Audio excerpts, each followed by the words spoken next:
Hey, you. Put down your dick. These donos are about to send Destiny into early retirement. I just wanted to say that I hate. And one thing you should all know is... Hold on, shut the fuck up, bitch.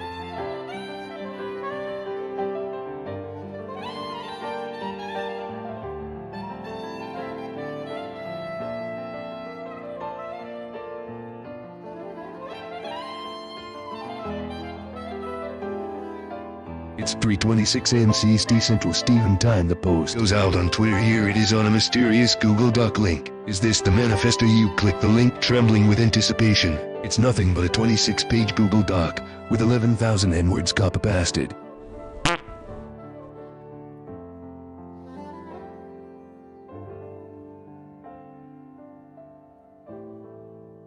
Gentlemen, today is a sad day. Stephen has removed all sound effects from his donation tab. For to pay your respects. Wait, what? Something big is coming. One could say, a big dump.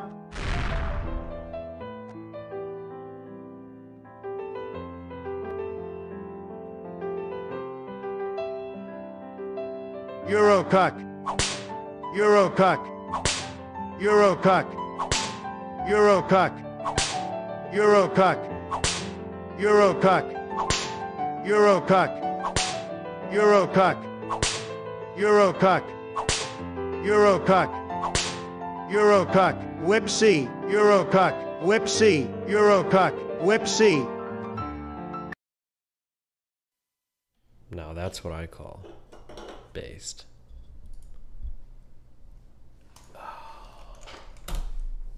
Tonight, guys, tonight, I'm gonna be done with this fucking thing, finally.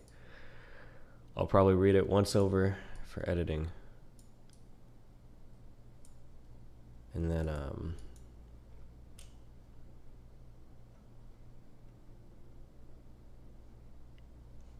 what is today? Sunday, Monday. Should I wait till Saturday or Friday for presentation? Or should we just present during a weekday? I'm not sure.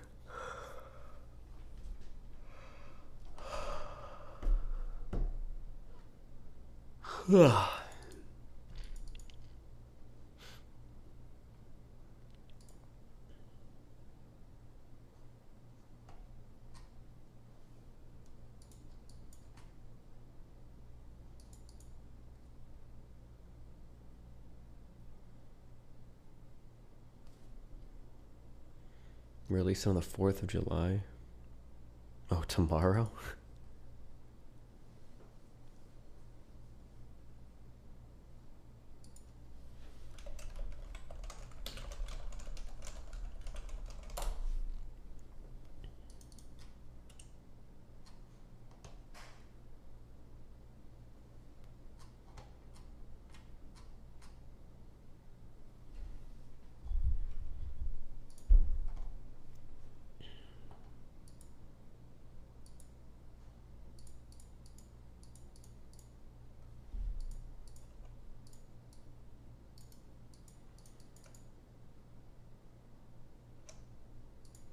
Am I sick? I just woke up like 5 minutes ago. Okay, hold on.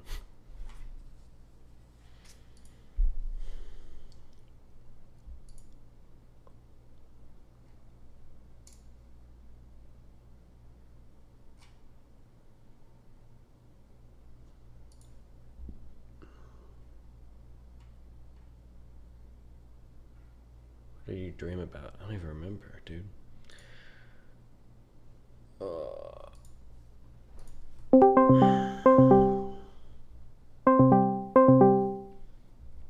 Hey DGG, do not come into chat tomorrow. Hello?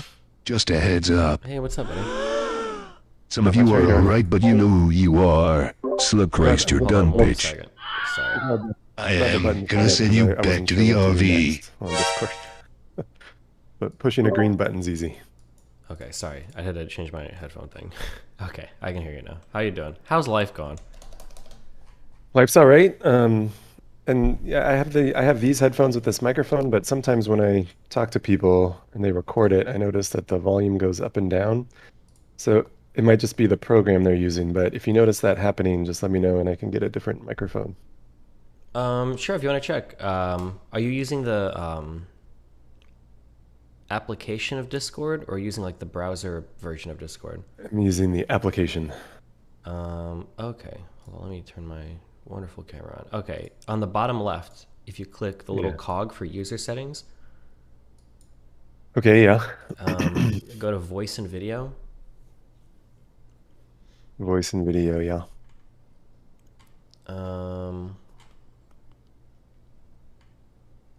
Scroll down until you see an option that says automatic gain control. Is that turned on or off? It says automatically determine input sensitivity. Yeah, don't worry about that. That just determines when the mic activates when you're just talking. But if you scroll down, there's going to be a automatic gain control thing. Okay, I see automatic gain control. Is that turned on or off? It is on. Okay, that's going to be what's changing the microphone volume based on the volume of your voice or stuff in the background. You could turn. Should I turn that off? Yeah, probably. It is off now. Cool. Okay. Now it should be consistent at least, but. Okay, that's good. I mean, I think the program I was using with these other people was not Discord, but maybe there's a similar setting in these other programs. Yeah, there's a lot. There's a lot of programs these days are smart. They do a lot of work to try to filter out background noise, automatically change the volume of your mic, so you can get a lot of inconsistent stuff sometimes. But yeah. Okay, well, I listened to some of the stream about your experience at Pepperdine. That sounded pretty wild. Oh yeah, geez. I don't know how much like campus. I don't know if anything communicates from one end to the other, but wild ride. Well, it sounds like it was like an independent group that had just rented the campus, so I don't know if any official part of Pepperdine was involved. Yeah, so it was. It's an independent group, kind of. I think it's kind of independent. I think the lady said that she works with an endowment that was originally created by the founder of the university. Does that sound like that could be real, or? Yeah, I think the George Pepperdine had an endowment that was used to fund the university. Probably still exists. I think that person might have been her grandfather. I don't remember. It's been. Oh, I think. Okay. I think that sounds pretty official. Maybe, yeah. But yeah. Anyway, I listened to a conversation that you had with one of my esteemed colleagues about gender and sex. And You're talking about Bosch? Yeah. Yeah, I know. I've gathered you guys have a kind of history. I don't totally understand all of it, but I guess there's been a falling out or something. Is that right? Yeah, you could say that. Yeah, I'm not here to get all into that. There's a lot I could say about that, especially in regards to this conversation. But yeah, I think that's better. Yeah, it's good. I was gonna say, I mean, I'm happy that he agreed to do the debate, and I felt like he was very civil and professional. I mean, when I first got the invitation, I watched some of his videos, and I was like, oh, I don't think I want to talk to this guy, because he can be like pretty aggressive and abrasive. And so, in reply to the invitation, I was just like, if we could agree that it's going to be civil and professional, then actually it was this conversation with Deborah So that like made me think, oh, okay, maybe we can do this, because I thought he was very polite, but I mean, still defending his points and advancing his perspective, but I think we're somewhat similar in that we tend to match energy a little bit. So if you come in screaming, I'm going to be screaming, and I think he's kind of similar on that. In that, as long as you're willing to have like an okay conversation, I think he'll generally be on board with that. He's not going to like go crazy out of nowhere usually, unless he's talking to me. Yeah. But, yeah. I didn't want to retread too much. I read you. Can I just ask you really quick? Are we streaming right now? Is that? Oh yeah, shit. I'm sorry. I shouldn't need to say this. Okay. We are streaming. Yeah. Oh. I always assume that when I call somebody, I need to. Oh yeah. I kind of all thought of your secrets like backstage or something. No, my bad. You haven't said anything too disruptive. Don't worry. But sorry. Yes, I am streaming. No personal information or anything crazy like that. Okay. What was I gonna say? I read you had one paper where I think you go through 6 different arguments about separating sex and gender. Are you familiar with the one? The evaluating arguments for the sex-gender distinction? Yeah, Yes. you go through, but I think 5 of them I thought were pretty convincing. There was one that I didn't like too much, but I agree that a lot of the coming together on figuring out this on a lot of these things seems to be more rooted in like some kind of social good rather than actually getting to the truth of the matter on anything, which is kind of a weird way to investigate these issues. I think that's something you point out in that paper a few times. It's something that I notice as well, where if you ask somebody, you know, why should we draw a distinction between these two things, the answer will usually sometimes lie in some like moral claim that, well, it would be better to do it because it makes people happy or something, right? I'm sorry, can you repeat that? I was just a little distracted because I was thinking back to what I had said while I thought we weren't streaming. No, you're good. Yeah. You're good. I'm sorry. Sorry, I was a little distracted. Can you say it again? Yeah, you're totally fine. Do you need a minute to collect yourself? I think it was okay. Yeah, I mean, I think I said to you what I wanted to say if you had brought up that debate, namely, I'm happy that Bosch had agreed to do it, and I think it went well, and I think he was, you know, professional and civil, and so I don't really have anything bad to say about the guy. Nope, I don't think you said anything bad, so you're good. Yeah. I mean, I did notice that given what I've watched of his videos and what I learned in our conversation, I think we disagree about virtually everything.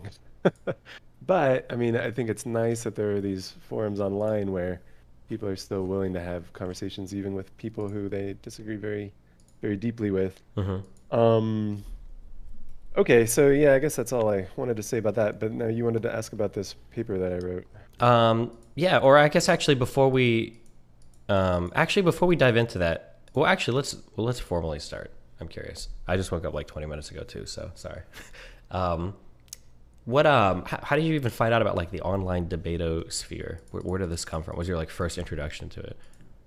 Well, I've done some like podcasts on some YouTube channels to talk about philosophy and usually Christian philosophy in particular. And then I think somebody had watched one of these things I did about gender stuff and recommended to the modern day debate team that I do a debate. And I shout out to this person. Wish I could shout this person out by name, but I don't know the person's name. But yeah, somebody like made the connection, and then I got an invitation from James.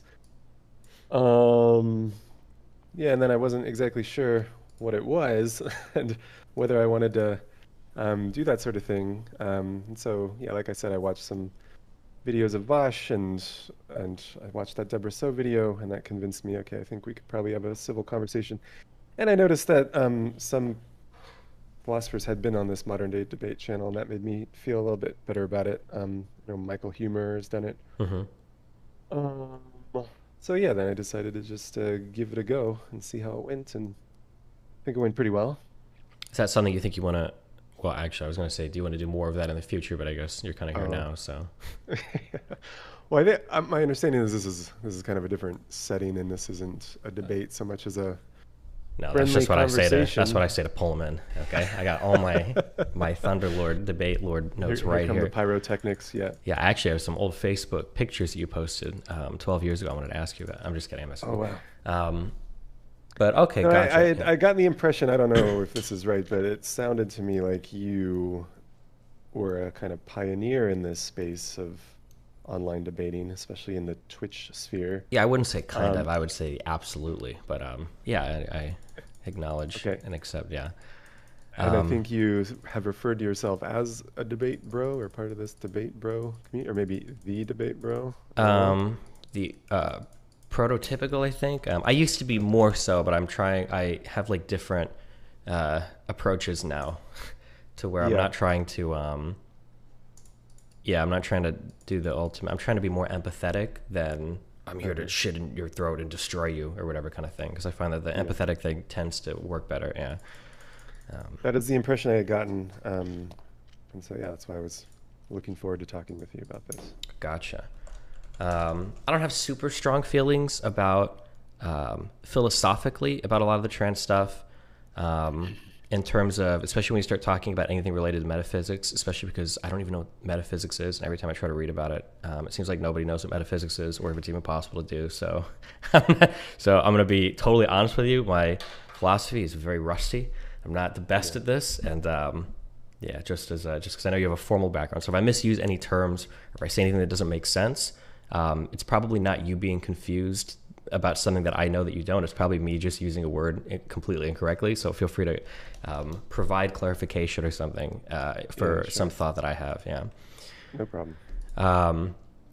Just before we dive into the conversation too much, I'm curious on what do you think about this? I'm not attacking anything else. What is your perspective on the conversation you had about agua? Yeah, so I've thought about that a lot. Mm-hmm. And I think what was going on there, I think a lot of people, when they watched that exchange about water, a lot of people were frustrated because they thought this wasn't really to the point and this is taking too long. And I mean, when I read the perspective of Vosh fans, I know that they were frustrated with me and they feel like I'm just not understanding.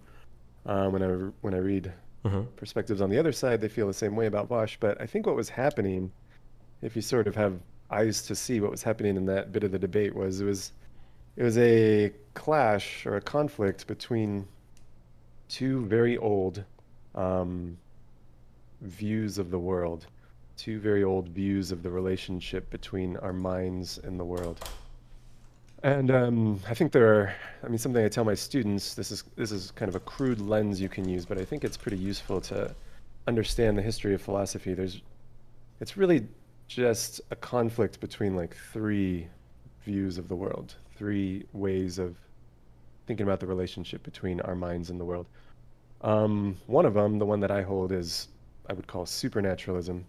And on that view, ultimately, everything is explained in terms of a divine mind, the mind of God. So ultimately, all explanations bottom out with explanations in terms of the mind of God. That's supernaturalism, and it has a very old pedigree. I would put Plato and Aristotle in that category. It was dominant. It probably reached its zenith in like the Middle Ages, and it's been in decline since then. The stock has been in decline since then. Another view of the world is naturalism, according to which ultimately everything is explained in terms of fundamental physical particles and the laws that govern them. Mm-hmm. So at rock bottom, like everything that's true is made true by that physical stuff and the laws that govern it. So that's naturalism. And then just the last one, and this is the one that I think Vosh would be placed in, is what you might call postmodernism, but I know that word is used in many different ways by many different people and sometimes used as like a pejorative.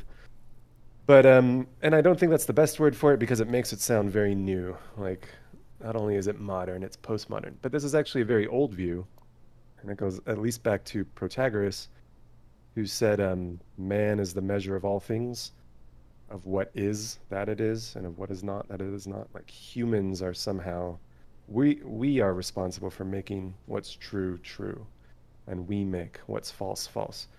And so on this view, everything ultimately is explained in terms of us, our creative activities, our thought, and our language. And so I think we could call this postmodernism or creative anti-realism. It's anti-realism because these people, when you ask them like, well, what is the world like independent of our minds? They say things that sometimes sound like they think there is no such thing. There is no world independent of our minds. There is no world outside language. Mm-hmm. Or if there is a world out there, it's literally indescribable. It's ineffable. As soon as you start describing it, you are imposing concepts on it that the world doesn't really answer to. And so I think that's why folks in this camp use words like arbitrary. They think that the conceptual scheme that we operate in and that we use was made by us. So it really was created by our wills. And it doesn't correspond to reality. It can't be like true or false. It can't be made true or false by reality. Gotcha. Yeah, they have a conception of truth and falsity, but it's not correspondence to reality. So anyway, I think what was happening in that portion of the debate was I, a supernaturalist who believes in mind-independent truth, was saying things like, there are these facts out there in the world, like water is H2O, and it was true before we got here. We didn't make it true. And then Vosh, speaking up for the creative anti-realist view, was resisting that idea. Gotcha. Okay, I've never actually heard any of these three terms in my life. I have heard naturalism, although I think I've heard it in other contexts than this in particular. Based on your description of the three, I guess I sound like I would probably be this like creative anti-realist or postmodernist. Although, well, yes. Well, I have a very limited understanding of your history and your views, but the sense I've gotten maybe is it sounded like at one time in the past you were much more squarely in the creative anti-realist camp, but maybe you find yourself migrating towards naturalism. Possibly. So I guess the way, are you familiar with the term ultimate skeptic? I have heard you say it, but I don't totally know. I think great. I heard you talking with somebody named Ram about it. Okay, gotcha. So like ultimate skepticism is going to be the guy who is like like an epistemic anti-realist and a metaphysical anti-realist, and he's going to ask why a million times to every single question that you ever pose to prove that you can't ground anything out in anything, and he'll use it to derail every conversation about philosophy to prove that ultimately you can't be the arbiter of any completely true or factual statement. And it's just kind of like it's like the ultimate online debate, bro, to question everything. And I think I guess I don't know if it's like every beginning philosophy adventure falls down that hole, but I'd say like a few years ago I was probably more in that camp, and then I've kind of moved from being like, I think deep down I'm probably ultimately skeptical. So if you tell me, for instance, that you can convey or have some sort of like actual true knowledge of the world independent of your mind, and you can know those things, I would say, I don't know about that. But I'm willing to like build off of some assumptions and then move from there, because to be ultimately skeptical is to ultimately be completely absurd, and there's not really any productive conversation you can have originating from that point if you want to like adhere strictly to it, Yeah. No, we definitely have skeptics like this in philosophy, and it's not just in first-year philosophy. Like some of them really stick with it. Sure. And I guess that's because something you learn pretty quickly about knowledge, like once you start studying epistemology, is it's pretty hard to come by and it's easy to lose. And all you need to do to like make someone lose knowledge is bring up a possibility that they can't rule out. Yeah. So if I asked you, for example, like, do you know where your car is right now? You might say, of course, yeah, I parked it in my garage or on the street or whatever. I know where my car is.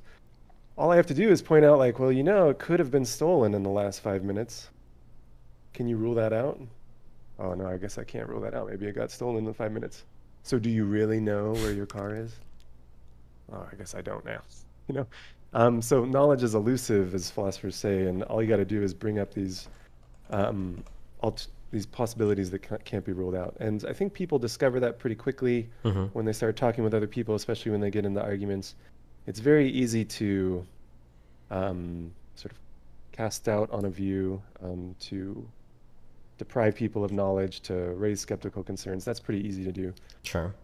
Or even more fundamental, I think, is it Descartes' demon, the idea that somebody could be presenting a false... It's like the historic version of brain in a vat, Yes. And I find that those are, if I'm being truly honest, are pretty inescapable.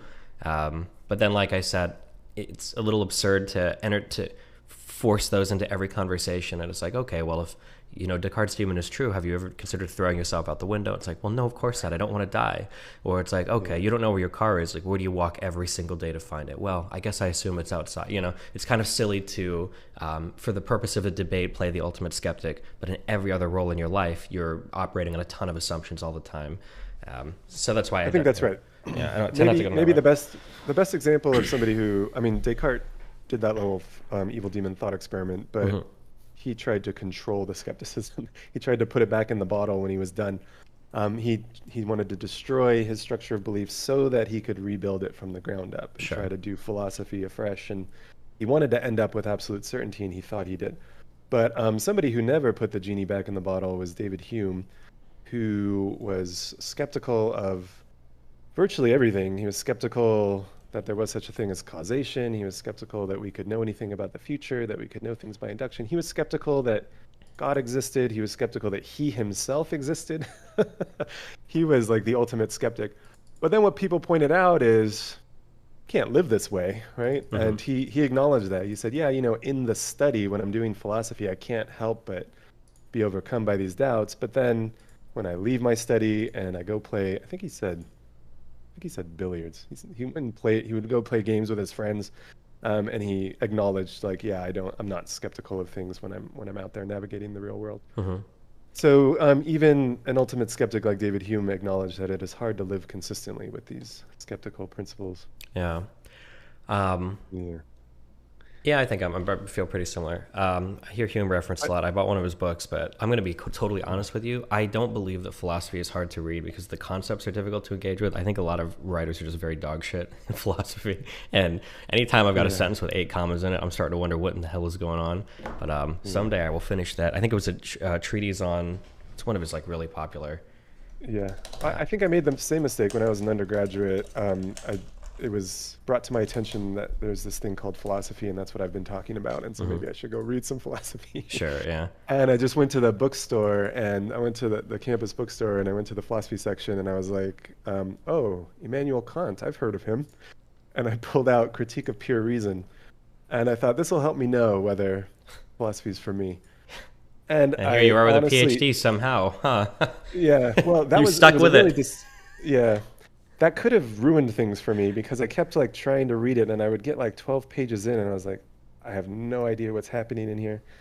And I think if you asked a lot of philosophers, what's the worst book you could give to somebody who's brand new to philosophy? It's probably that one. Mm-hmm. And even Kant acknowledged that he was a bad writer and that was a poor piece of writing.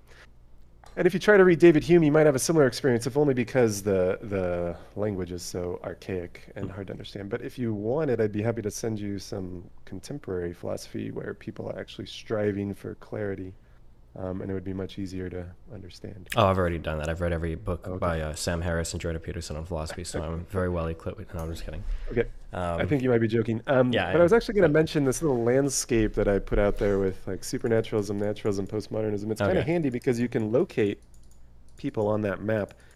People like Sam Harris and, well, actually Jordan Peterson is not a great example because I don't know where to put him. He's kind of all over the place. Mm-hmm. But Sam Harris is like pretty squarely in the naturalist camp. Although, given some of the stuff he says about meditation, that's a little spooky and maybe not so naturalist friendly. But he's definitely in the naturalist camp. And I think something interesting that's happening, and then I'll drop this little landscape stuff if you want. But something that's interesting to watch if you look at the history of ideas and the history of philosophy is the fortunes of these 3 views have risen and fallen throughout time. And when one of the views is like in ascendancy or enjoying dominance, the other 2 views kind of ally with each other and form alliances. And so I think right now the spirit of the age is very much this postmodern view. That's sort of the dominant view in the academy and in the popular culture. And what you see is there's a surprising alliance between like naturalists and supernaturalists who otherwise wouldn't have very much in common and wouldn't really hang out together. They sort of, they form these alliances against postmodernism. So I found that in the gender debates. Like I find myself allied with like radical feminists and gender critical feminists and just hardcore naturalists. Mm-hmm. And on any other topic, we wouldn't really have much in common. But in this regard, like we all at least agree that there are truths independent of our minds, truths that we didn't create. And so we're sort of allying around that principle. Gotcha. Interesting. Yeah. One thing I would disagree with is I think it's admirable that you think that the disagreement ran this fundamental. It might have. There might have been a point to where you could have gotten that. I felt like it was a little more basic, and I feel like I run into this problem with a lot of people. Have you ever heard of something called like the triangle of reference, the semiotic triangle? I have not. Okay. Maybe not, but I'm sure you're familiar with the concept. It's this idea basically that you have like you have three different things that sometimes seem like the same thing with that. So you have like you'll have a particular thing, like a thing in and of itself. You'll have a symbol for the thing, and then you'll have like a reference to the symbol. So I might say something like here is a word. The word might be water, right? I think so. That might be like the symbol, and then the symbol might stand for like a thought or a reference, and then that would be referring to the thing itself, like the referent. So water in this case. Sometimes I feel like there are disagreements over fact of the matters that people try to cash out on, but they're actually just disagreements over like a reference to a thing.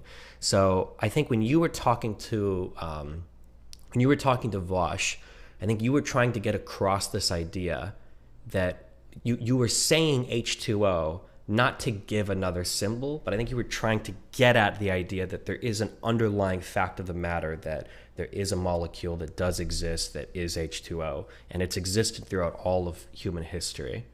But I think when you uttered that phrase, H2O, Vosh thought that you were referring to that symbol and not the thing itself, because he said, well, actually, not everybody agrees that that thing itself exists, but he wasn't talking about the thing itself. He was talking about the symbol, and then he posited they referred to it as agua down in Mexico. So he gave a different symbol. And I think you were operating on different levels where you were assuming that he had this like very fundamentally different view of the world, where it's like, well, maybe he doesn't believe water's always existed because this is like a concept created by humans, and you know, that's where it comes from, and without humans maybe it wouldn't exist. When in reality, I think that he was proposing an alternative symbol to your alternative symbol, and then trying to say that that meant something different about the fact of the matter, the thing itself. Does that make sense what I'm saying there? Yeah, so I would have described it this way. I think that there are words, and like we got an English word, water. And I'm not totally sure what you meant by reference to the symbol, but I think it would be what analytic philosophers tend to call a concept. Sure. And so words express concepts. That's like what the word means, you might think. Like, yeah. And so that we posit these concepts to make sense of the fact that in different languages, there seem to be synonyms. And so what do they have in common? Well, it seems to be the concept that they're expressing.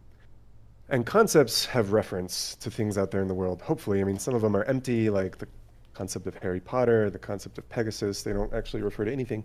I mean, I wouldn't say that. I don't think you'd say that, right? They refer to something, but maybe not like a fact of the matter of the real world, but they refer to the work itself, right? I don't think so. Oh, no. I think they're literally empty names. There is no Harry Potter. Strictly speaking, there is no Harry Potter. Well, wait, what do we mean? Yeah, what do we mean by that? I'm curious, because we obviously, when you say it, you're evoking a thought in my mind, and we're both evoking the same thought, right? What are we thinking about if not Harry Potter? Yeah. So this is a deep puzzle in the philosophy of language. Like, how do empty names work? Because obviously they seem to have a meaning, and it's one thing to talk about Zeus, and it's another thing to talk about Poseidon or whatever. And we recognize that like it would be natural to say we're talking about different things when we talk about Zeus and when we talk about Poseidon. Could I like amend? Or go ahead, yeah. But if you think about it, in each case we're not talking about anything because there is no Zeus and there is no Poseidon. So there's the puzzle, there's the paradox. It seems like we're talking about something, but there's nothing that we're talking about. So there's the paradox, and people spend a lot of time trying to figure out how to resolve this paradox. Could it just be that we're using like a language shorthand for something a little bit more complicated, but if we expand fully on what we're saying, then it makes sense. So for instance, when you say Harry Potter and I hear Harry Potter, I would argue, well, of course Harry Potter's a thing. We're both thinking of it. And you'd say, well, is Harry Potter real? And I go, well, no, it's a real story. Could I not say that Harry Potter is actually shorthand for the fictional account of Harry Potter? So when you say Harry Potter, it's actually shorthand for the fictional account of Harry Potter. And I think, do we both agree that that exists? I guess maybe Harry Potter is not the best example, because sometimes people use that name, Harry Potter, to refer to the book series, like the Harry Potter series. Even with Zeus or Poseidon, we could say oh, well, when I say Zeus or Poseidon, am I referring to real things? Well, we're referring to the fictional account of Zeus or Poseidon. We're referring to a concept that yeah, it might not necessarily refer to a real thing in the world, but it does refer to a set of stories, which I guess, I mean, I would argue that's always what it's referring to, because nobody's ever seen a Zeus or Poseidon, unless you're into that. But Well, here's the problem, I guess. We're not referring to a concept. I mean, we're using the concept when we think about when we think these thoughts. okay. So we're not referring to a concept. And another way to see that is Harry Potter is the kind of thing that could wear glasses and ride on a broom, but concepts cannot do that. Concepts are mental representations. They can't wear glasses. So no, Harry Potter is not a concept. And also, like, I don't think we're referring to like an actual bit of a book or a bit of a story, because it's the story that uses the word Harry Potter. And we're wondering, like, when the story says Harry Potter, when it uses that name, what is it talking about? What is it saying?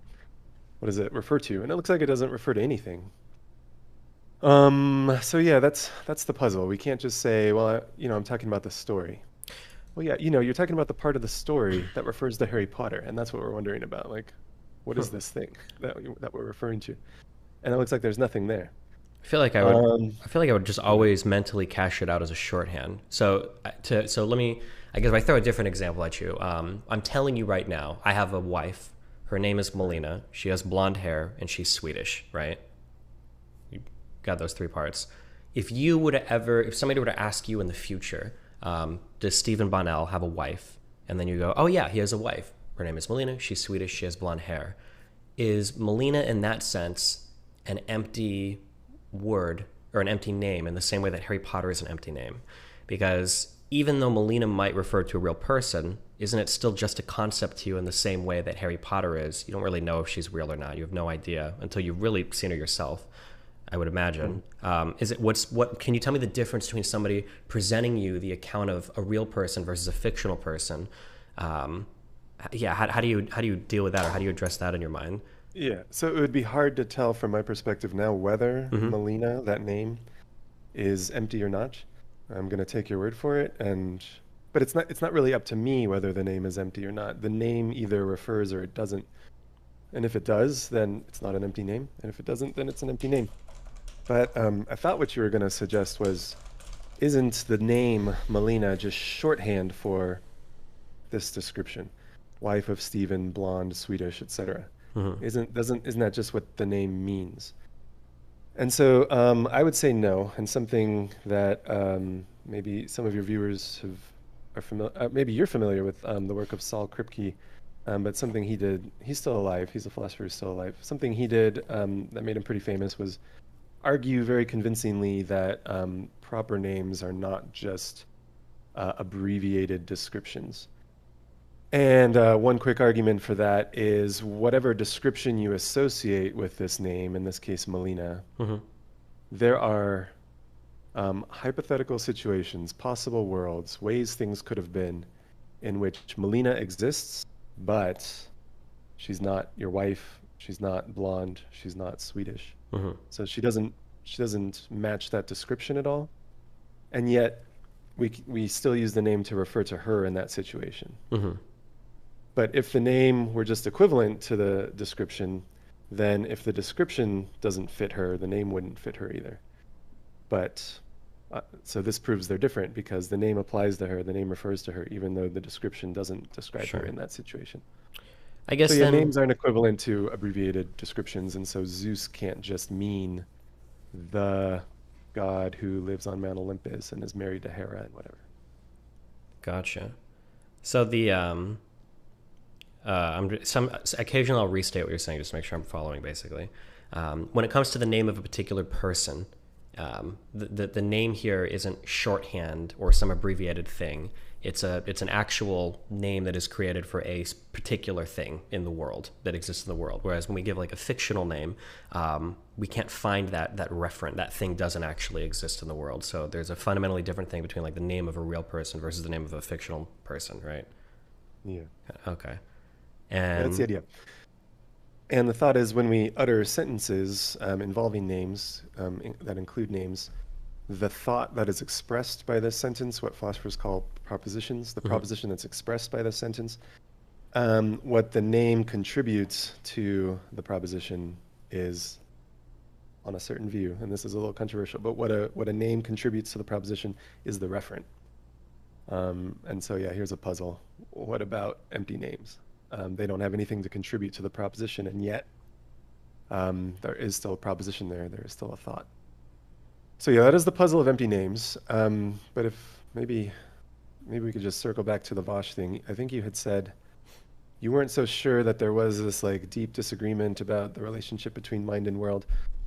But I think there was, because on this view that I was calling postmodernism or creative anti-realism, the view is, I think if you ask them, like, what's happening with words, a consistent postmodernism, a consistent postmodern who's like really into Derrida, would say, words don't refer to objects out there in the world.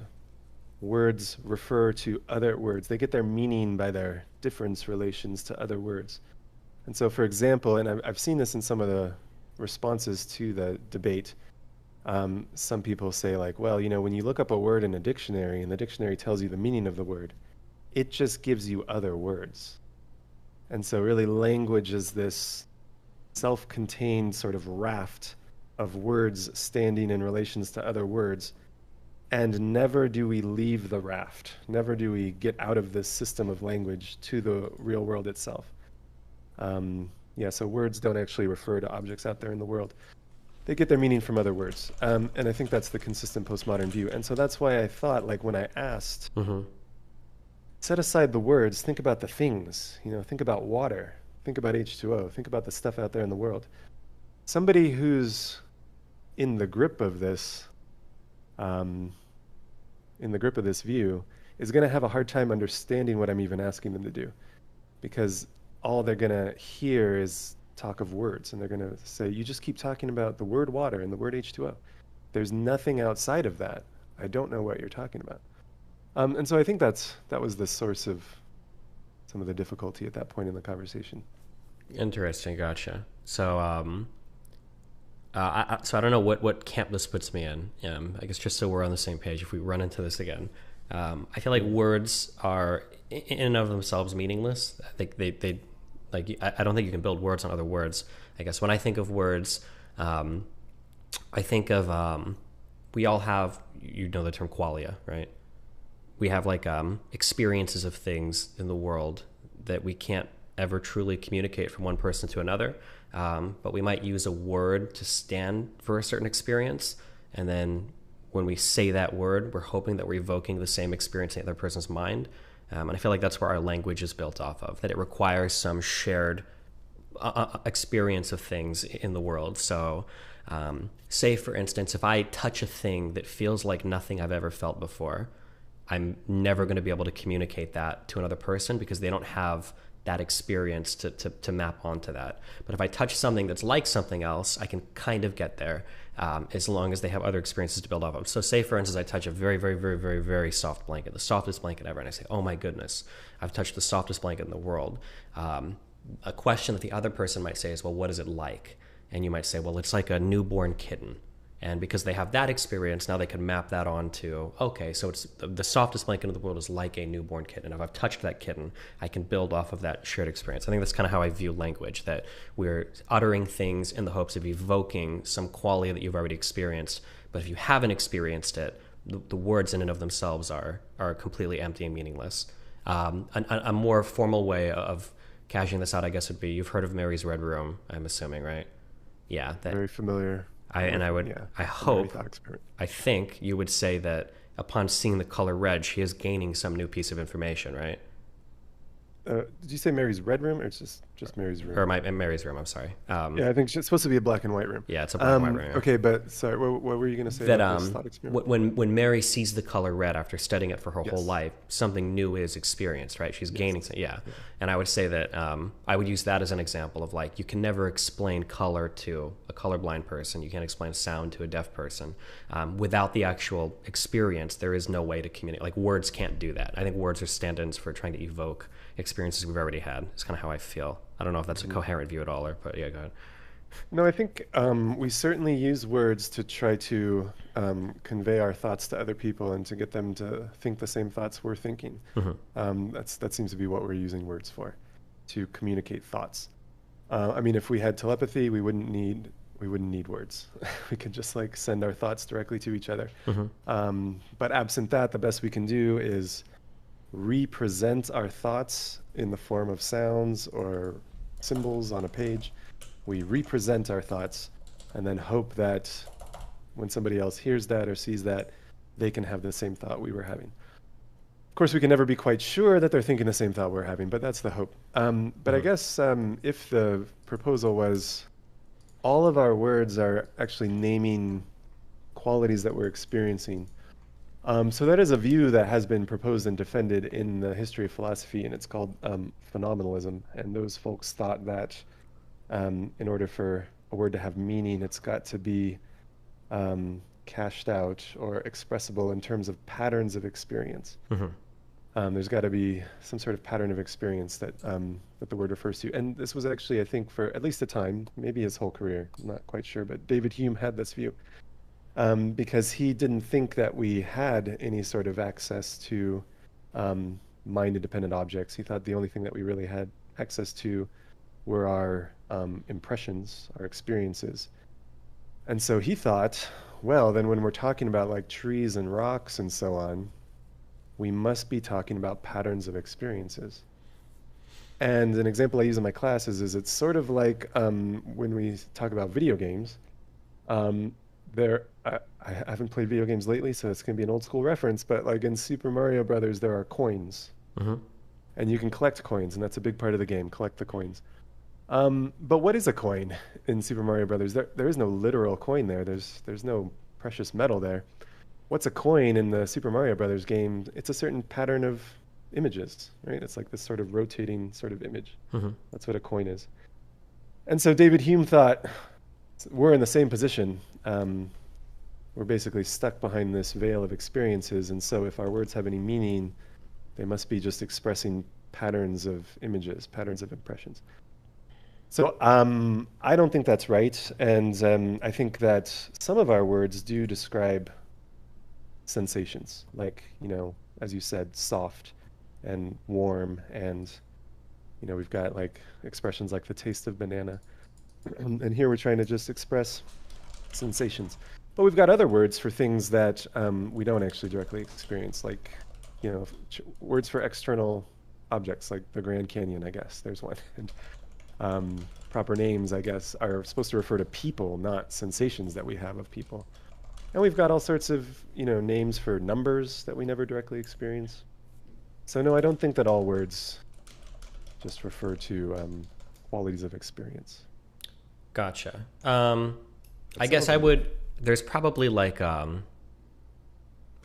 relational words or some things there that you could find that I would agree with you. Like, for instance, like what, like, is a whole a thing that exists? Or is a whole by definition a thing that isn't, right?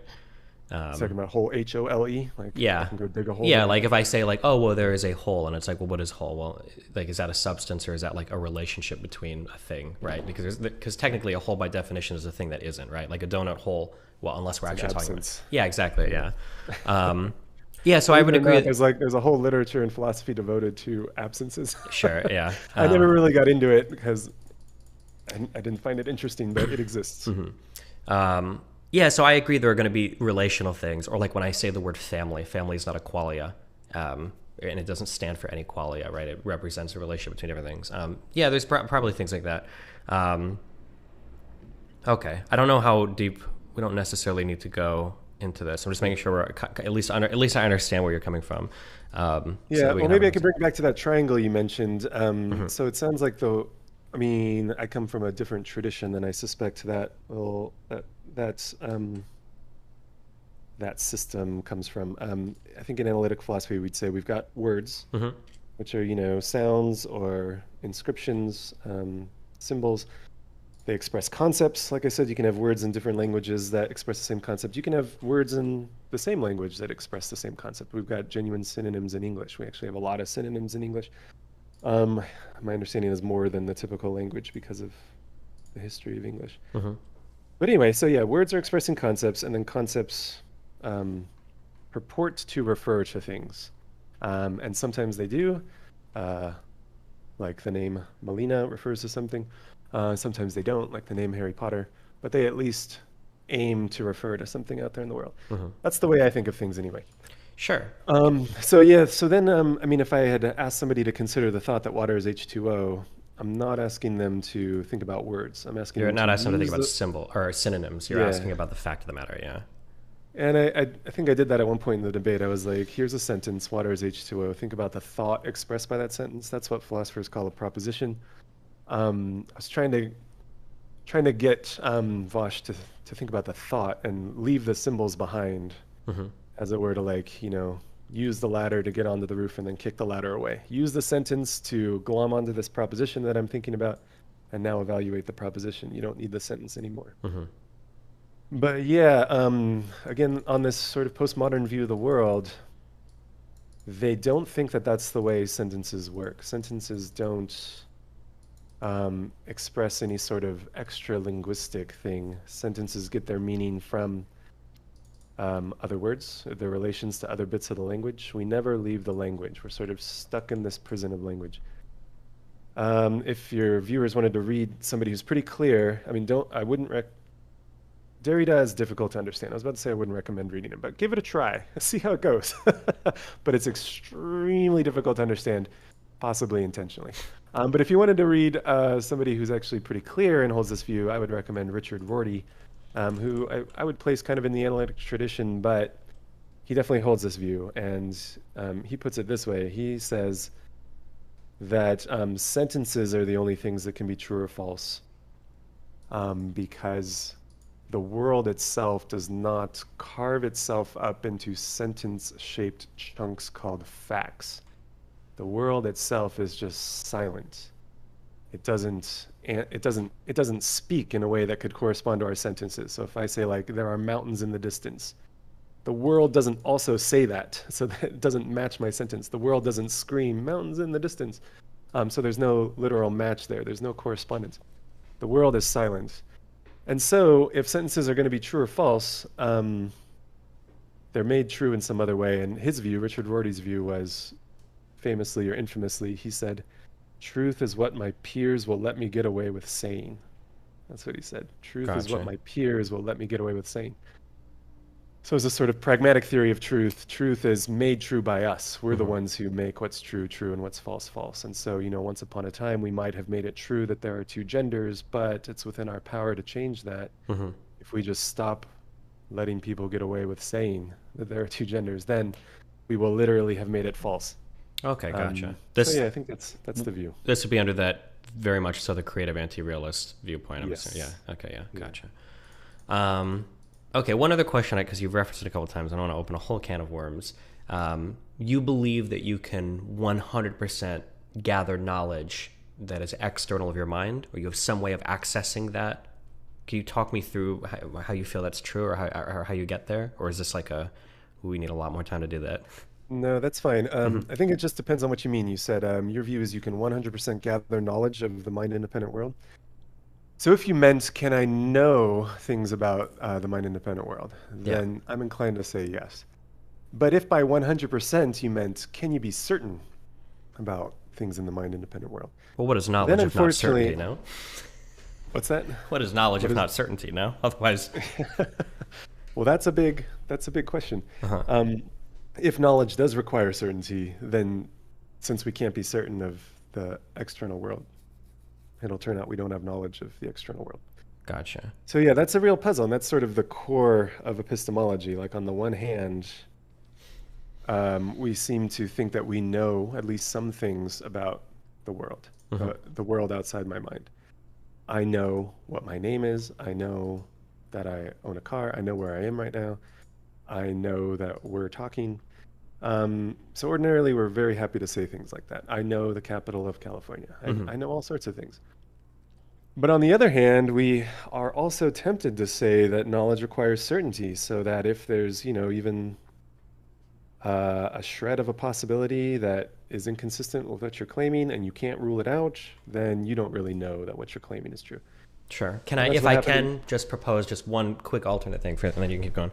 I'm not necessarily talking about like could your car have moved or something like that, but more so that so if I look at a table, right, My senses, I'm gathering some sense data related to the table. I believe I'm perceiving a color, a shape, a place in space. What I'm asking is that, like, are those, am I, like, I think some people would say, I don't even, this might be content, I don't know, but you can't actually have knowledge of any of those things. That, you know, the way that your brain interprets things and builds that concept is going to be something that might be completely untrue for a variety of reasons, or it might not refer to like a real thing. There might be some other thing going on. But I've heard some other people, it sounds like you think that, like, well, no, you can probably look at something and gather like real or true information about that. Or is that a distinction that doesn't matter to you? Does that make any sense what I'm saying there? I think I understand. So yeah, here's basically the central worry of epistemology when it comes to knowledge of the external world. The things that we're relying on when we form beliefs about the external world are the sorts of things that could be present even in hallucination, even if we were in the Matrix, even if we were dreaming. And you called them sense data, but they go by other names.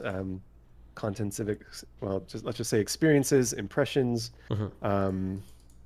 Yeah, the sorts of things that can be present even in dreams, and they're present in hallucination, and they're present in the Matrix. And so the worry is like, well, that's the only thing that I can be certain of. Here's how H.H. Price wrote a famous book about perception. It's just called Perception. And I think the first line was, when I view a tomato, there is much that I can doubt. Sure. Which is one of the best opening lines. He said he could doubt that it's really there. He can doubt it might just be an illusion or a hallucination or something like that. But he said there's one thing he can know for sure, that there's a red, bulgy sort of image before his mind. Okay. And that's the sense datum. So those are the only things that we have direct access to, our experiences. That's what we can be certain about. And then if you think knowledge requires certainty, then you'll worry that, oh, I could never actually know that there's a chair in front of me, or there's a cup in my hand, or I'm in my car driving on the freeway right now. I can't really know that any of this is happening if you think that knowledge requires certainty. But here's another way to look at things. Knowledge doesn't require certainty, thank goodness, because look at all these things I know that I recognize I could be wrong about. I could be wrong about my own name. I feel like I know where I was born, but I'm sort of relying on my parents' testimony there. I feel like I know that I'm sitting in my living room right now, but I could be dreaming or in the Matrix. So knowledge doesn't require certainty, thank goodness. Otherwise, we wouldn't have much of it. And here's another thing. Although we are relying on reports from our eyes when we survey the world around us, we're relying on these reports that we get in the form of experiences. In other cases, we're pretty okay with relying on reports. So for example, if you're watching like a sports game on TV, you feel like you can know what's happening on the sports game, in the game. Like, oh, I see that my team is winning, or I see that my team's losing. But like that is very much a case of indirect perception. We're just seeing images on a screen. But the hope is, like, if those images are an accurate representation of reality, then I am in a position to know what reality is like. Well, even on this view of perception that we've been considering, it's sort of like just being stuck behind a monitor, stuck behind a screen, stuck behind a TV screen. And as long as our experiences are accurately representing reality, then we can know what reality's like. Unfortunately, we kind of have to do this all with fingers crossed. Like, we just kind of have to hope that our experiences are accurately representing reality. But if they are, then we can have knowledge of what reality's like, just like we can know what's happening in the game by watching it on TV. Gotcha. So yeah, that's supposed to be some optimism for you, that you can get knowledge about the world, what the world's like. The only caveat is it's not going to be certain. Interesting. Yeah, you might have to give up your commitment to the view that knowledge requires certainty. Okay. Do you have like do people still believe in like justified true belief, or are there like more exotic like theories of truth and everything now when people try to figure out like what is? Yeah. Well, that was a theory of knowledge. And I mean, the reason that a lot of people have heard of that is Edmund Gettier wrote a paper, I think in 1963, where he famously gave counterexamples. to that definition of knowledge, a definition on which knowledge is justified true belief. And the story is like he was applying for tenure and he had to publish something, so he just sent this out real quick. Gotcha. He was really good at generating counterexamples, so he's like, here's some counterexamples. Didn't think much of it, but then it like totally changed the field of epistemology. Because he tried to think of cases where you have a justified true belief, but it isn't knowledge. And just a simple case is if your clock stopped, an otherwise reliable clock ran out of batteries and it stopped. But you happen to look at it at just the right time. You know, a stopped clock is right twice a day. You happen to look at it at just the right time so that you get a true belief. Sure. And it looks like it's a justified true belief because, as far as you know, this is a reliable clock who's never let you down. So you have some good reason to trust the clock. Yeah. I think in the paper, the example is like if Plato is running next to you, but you believe it to be Socrates, so you think that Socrates is running, when in reality it was Plato, but Socrates is actually running somewhere. So you seem to have met the qualifications to have like the justified true belief that Socrates is running, but you don't actually know that it's based off of like a bat or whatever is the way. Yeah. Yeah, I don't think that was in the original paper, but that's what we would call a Gettier case. Okay, gotcha. Okay, maybe this is a reference to. Okay, gotcha. That's okay. It sounds like maybe somebody came up with another case like that. Once you realize the formula, the recipe, you can generate a lot of Gettier cases. And I mean, it often happens that people get Gettiered. People find themselves in Gettier cases where they have a justified true belief, but it turns out that they were right by accident or right by luck. So the original question was, do people still accept this? No, I think people have been basically convinced by Gettier. There might be a couple holdouts, some edgelords, some contrarians who maybe want to defend the view, but the majority view, virtually a consensus, is that Gettier was right and knowledge is not justified true belief. And so like the last 50 years or so of epistemology has been trying to figure out what's missing. What is it that makes the difference between true belief and knowledge? And yeah, I do have a view on that. Yeah, and I think it's right, but it's tough to say that with confidence because there are so many rivals. Sure. But yeah, I do have a view on what knowledge is. And it's just believing something because it's true. So the truth of your belief needs to figure into the explanation of why you hold the belief. So like in the case of an accurate clock, when the clock reads 11:55 because it is 11:55, then you end up believing that it's 11:55 ultimately because it's true that it's 11:55. But when you look at a stopped clock that stopped at 11:55 last night or whatever, then what's happening is you believe it's 11:55 because you looked at your clock, which reads 11:55. But your clock reads 11:55 not because it is 11:55, but because it was 11:55 last night when it stopped. And so your belief is not connected to the truth in the right sort of way to be knowledge.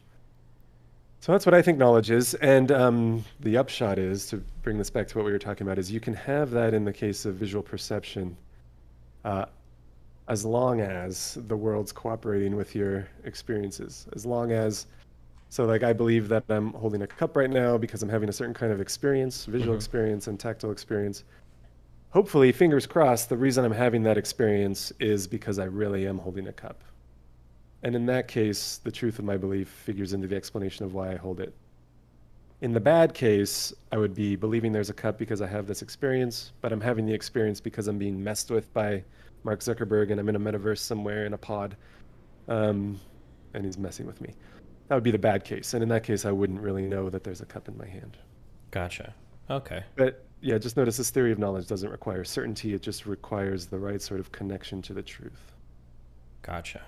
I feel like the difficult part is that last part. There's a lot of difficulty that's kind of smuggled in on that, as long as it's really connected. Because that, I imagine that's probably where a lot of people would fight, because how do you even know that, right? Or could there be a mass delusion or some other thing? But okay, gotcha. I think I roughly understand. Okay, just making sure I'm having some level of understanding here so I can follow this conversation. Gender and sex. If you don't agree that they're different, you're transphobic. Okay, obviously. No, I'm not going to do that to you. So let's see if I can try to not stumble into any of the pitfalls that you go through in your paper. I would say that here. Okay, let me ask one other question, and then we get into this. Do you think that there can be a difference between like a thing and like the function of a thing? And then here's like an example that I'll give you. Let's say that I place next to my door, I have like a long steel thing with like a sharp blade and like a handle. Okay, I place it next to the door. I could pick this up and swing it around, in which case we might call it a sword. Or I could maybe slide this in between like two metal beams, and maybe we could call it some kind of like industrial nail or something, right? And then if you haven't figured it out, right, I'm trying to map this onto like sex and gender, where there is an underlying fact of the matter about the thing. We can talk about the construction of the materials, the dimensions of it, it's a steel pole, but the way that we would use it, that performance of that thing might be a little bit different based on how it's wielded. It could be a nail or it could be a sword. Do you agree that there is any kind of distinction there, or would you say that's like a meaningless distinction? It doesn't matter or whatever. How would you deal with that? Yeah, Knowing that I'm walking this to the point of this example was you've got like an actual physical object that could be used in different ways. And so there's a difference between the object and what it is being used for. Sure. There's a difference between the thing and how the thing functions. Yeah, so that's certainly a difference. But maybe I should just clarify my view, because although the title of the paper was Evaluating Arguments for the Sex-Gender Distinction, and then I look at arguments for the sex-gender distinction. Unfortunately, in retrospect, I think that was misleading because that makes it sound like I think there's just one. Although in the introduction, I do think I like clarify what I mean. And I try to say, like, I'm arguing against what Mari Mikola calls the standard formulation of the sex-gender distinction. The garbage arguments. I would say that. Maybe you would say that, but yeah, go ahead. Well, it's just, the issue is just this. The word gender is used in many different ways. And so if the question is there a difference between sex and gender, we would have to be clear on which sense of the word gender we're using, which concept of gender is being expressed by the word in this case. Because sometimes gender is just used as a synonym for sex. True. Recently, I was checking into what's going on with the biological sex of starfish because I wanted to maybe use that as an example. And the article I found talked about the gender of starfish. And I'm like, that's obviously, that's a weird use of the word gender, but it's just using it as synonymous with biological sex. It's like a polite way of talking about biological sex. You don't have to say the word sex, which some people find shocking. Sure. So or if we've ever been to the hospital for, a lot of the times, at least on old intake forms, sex and gender were kind of used indistinct. Exactly. Yeah. It was sort of a polite way of asking, what's your sex? Yeah. And we didn't have to use the word sex. Because it's a dirty word, yeah. Yeah. So sometimes gender just means biological sex. And then if the question is there a sex-gender distinction? Well, obviously not, because there we're using gender to just mean biological sex, so no distinction. But I think more typically what people have in mind when they use the word gender is they're using it in a way that it refers either to femininity and masculinity, like the sort of expectations that are associated with the sexes. And in that Vosh debate, like a couple times, I think he was expressing this sort of view. He said what it is to be a woman is to subscribe to the archetype. And then when you ask about the archetype, you get this list of ways females are. So yeah, sometimes we just mean femininity and masculinity. And then if the question is there a difference between femininity and being female and masculinity and being male? Yeah, in both cases, there's obviously a difference. It's one thing to be male. It's another thing to be masculine. It's possible to be a male and not masculine. Possible to be a female and not feminine. You could be a male and be feminine. You could be a female and be masculine. So if that's what we mean by gender, then yeah, there is a sex-gender distinction, obviously.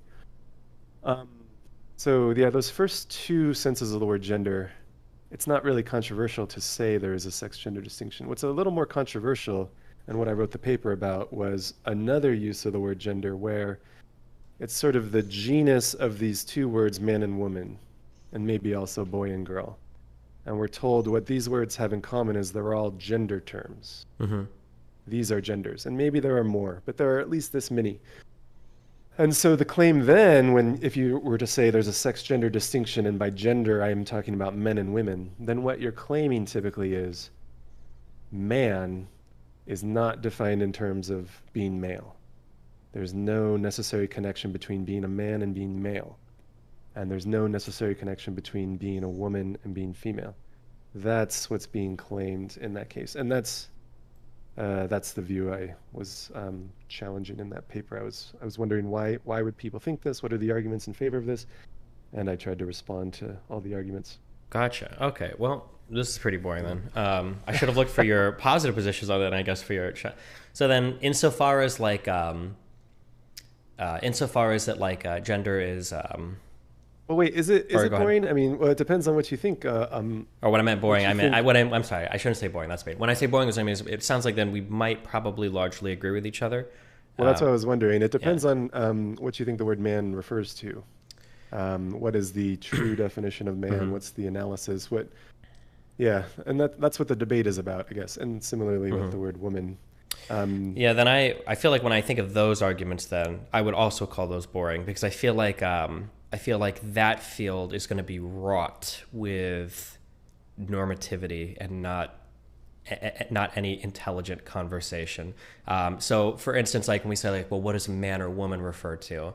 My go-to would be is probably going to be contextual, right? Like if I say that like my father is a man or my mother is a woman, I'm probably not using like a rigid, hardcore scientific, I've tested the chromosomes, I've seen the genitals, I know this to be 100%, right? It's probably going to be more of a contemporary layman reference to men. Or if I go into a room full of people and I'm thinking like that's a man, that's a woman, it's going to be different than like on a doctor form or on some 23andMe test maybe.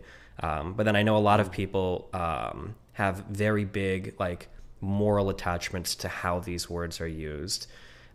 Such that the conversation has moved so far that people would even say that a trans woman is a biological female because she identifies as such.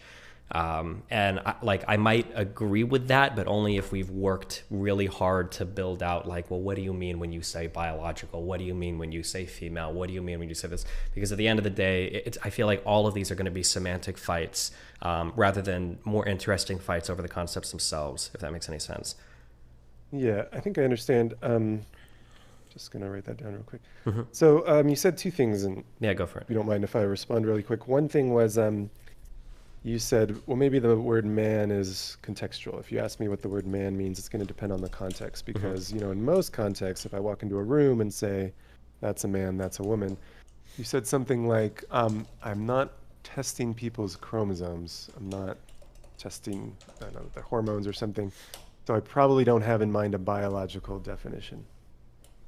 So this is something that came up in the debate with Vosh as well. And I think actually this is it's a very common thought. And I saw it recently expressed by this, I don't know if you know this guy. I think he used to be at Vox, but then there was some falling out. Matthew Iglesias, I think is his name. Oh, yeah. See him on Twitter a lot, yeah.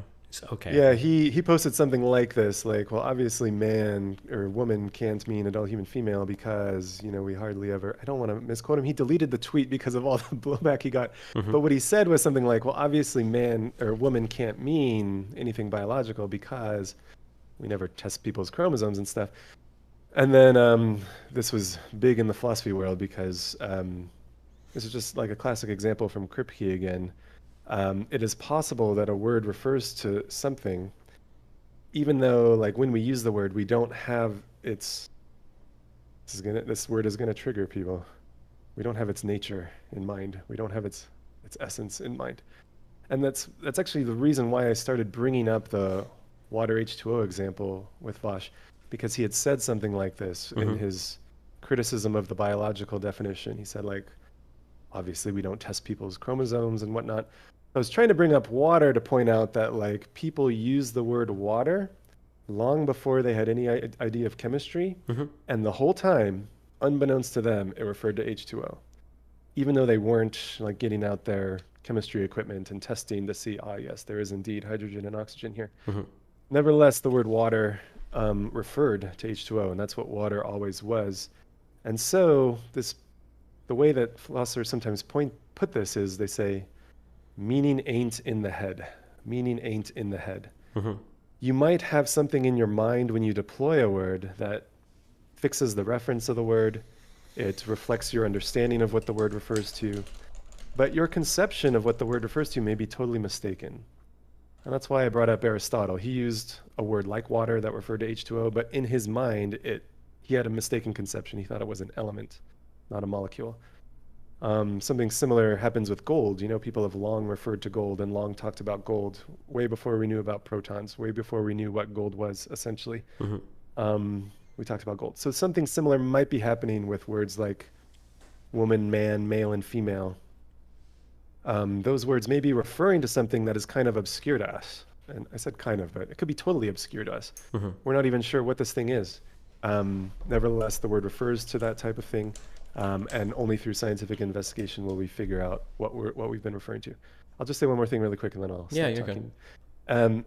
I think this is happening when physicists talk about dark matter, right? Or like dark energy. They've introduced a term, a name, for something that they don't know what it is. They kind of know what it does and they have reason to think it exists, but they don't know what it is. But nevertheless, like this phrase, dark matter and dark energy, is referring to something. We don't know what yet. And our conception of it is very crude and possibly mistaken. And only through further scientific investigation will we figure out what this stuff really is. So anyway, that could be the way. I mean, that's a pretty far out example at like the boundaries of physics, and it sounds silly to compare that to the word like man and woman, but that is just the way words ordinarily function. They have reference, and what they refer to could vary wildly from the conception we have in our head. Gotcha. Okay, I'll make an analogy to this and you tell me if I understand what you're saying. So what you're kind of saying is that like, so my initial formulation was, well, if I identify that person as a man or a woman, I'm not actually testing their chromosomes or checking for genitals. And you're saying, sure, that might be true, but that doesn't mean that your concept of man or woman, the way that you identify them, doesn't ultimately, hopefully refer to that just because you're not testing it. Much the same way that if I see a mountain and I go, oh, look, that's a mountain, it would be silly to correct me and say, well, hold on. That's like just the image of the mountain. You haven't gone there and checked it, right? It could be a giant board that is using a trick to think, right? You don't know. That's like, oh, okay, well, maybe, but I mean, I still think it's a mountain that's made of rock and everything, right? You're kind of saying that? Yeah, and maybe a better example is gold, because like when we identify gold, rarely do we actually do like a chemical analysis. We just look for shiny, lustrous, soft, yellow metal. Those are the typical appearances of gold that we use, and we realize like this is fallible because there's fool's gold. Sometimes we might make mistakes. So we're just using sort of typical appearances that we think are good indicators of the presence of real gold, recognizing we may be wrong. Similarly, when we classify people as men and women, or as males and females, we rely on characteristic appearances or typical appearances, realizing full well that, you know, we may occasionally make mistakes. But that's not to say that the word man just means these appearances. The word woman just means these appearances. No, just like in the Melina case, like you might have a conception of Melina in your mind, wife, blonde, Swedish, but that's not what the name means. The name actually means, it refers to that person. Gotcha. Although you rely on sort of typical appearances in order to use the name, that's not what the name actually means. Yeah. The second thing you had said was, and this one I think is more pertinent, you said, well, in this area where people are having debates about what the meaning of the word woman is and so on, it seems like there are a lot of moral considerations, and it's just a semantic fight, you said. And I think that's right. So this one paper of mine that you read, that evaluating arguments for the sex-gender distinction, that was devoted to a certain kind of person who's engaged in a particular kind of project. And I tried to make it clear in the paper. It was for people who think that the dictionary has always been wrong. Women, that word woman, never actually referred to adult human females. And dictionaries do make mistakes, especially with philosophical terms. If you look them up in a dictionary, dictionaries are horrible. I don't know if you figured this out, but in the internet, if anytime you're having a debate with somebody over some pretty heavy or really all philosophy topics are heavy, whenever somebody pulls out a dictionary definition, that conversation is completely and totally over. But okay, go ahead. Yeah, so I try to be, we don't, so I do appeal to the dictionary sometimes, but I try to say like dictionaries are fallible, this doesn't settle the issue, but Or any academic topic. If you're having like a big Yeah. macro econ argument, it's like, well, if I look at inflation in Merriam-Webster, it says it's like, okay, well, Right. this conversation is fucking over. So, but yeah, go ahead. Yeah. Yeah. So Not I to would say, like, I'm sorry, not to say that referring to a dictionary is always bad. I didn't mean to say it like that, but oftentimes things will get absurd very quickly. Yeah. yeah. Maybe we'll come back to the dictionary issue later on, but oh, shoot, what was I going to say? Oh yeah, so I was directing this project to a particular kind of person who thinks like it is just a mistake to think that the word woman has ever referred to adult human females. It's always referred to something else, like a social role or something else. And they give arguments for that conclusion. And so I was looking at those arguments in that paper. But I wrote a second paper called Some Internal Problems for Revisionary Gender Concepts. And so there I had in mind the people who self-consciously admit, they're aware of the fact that the word woman, as typically used in dominant mainstream contexts, expresses a concept that refers to adult human females. So they admit that's how things have been going.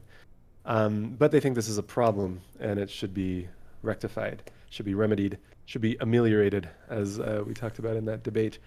And so they're very aware and intentional about the fact that they want to use the old word woman, but they want to express a new concept. Or the way they might put it is they want to engineer the old concept and change it so that it no longer refers to adult human females, but it refers to something else. So there's an open question. Are they changing the old concept so it has a new referent, or are they just introducing a new concept? It doesn't really matter for our purposes.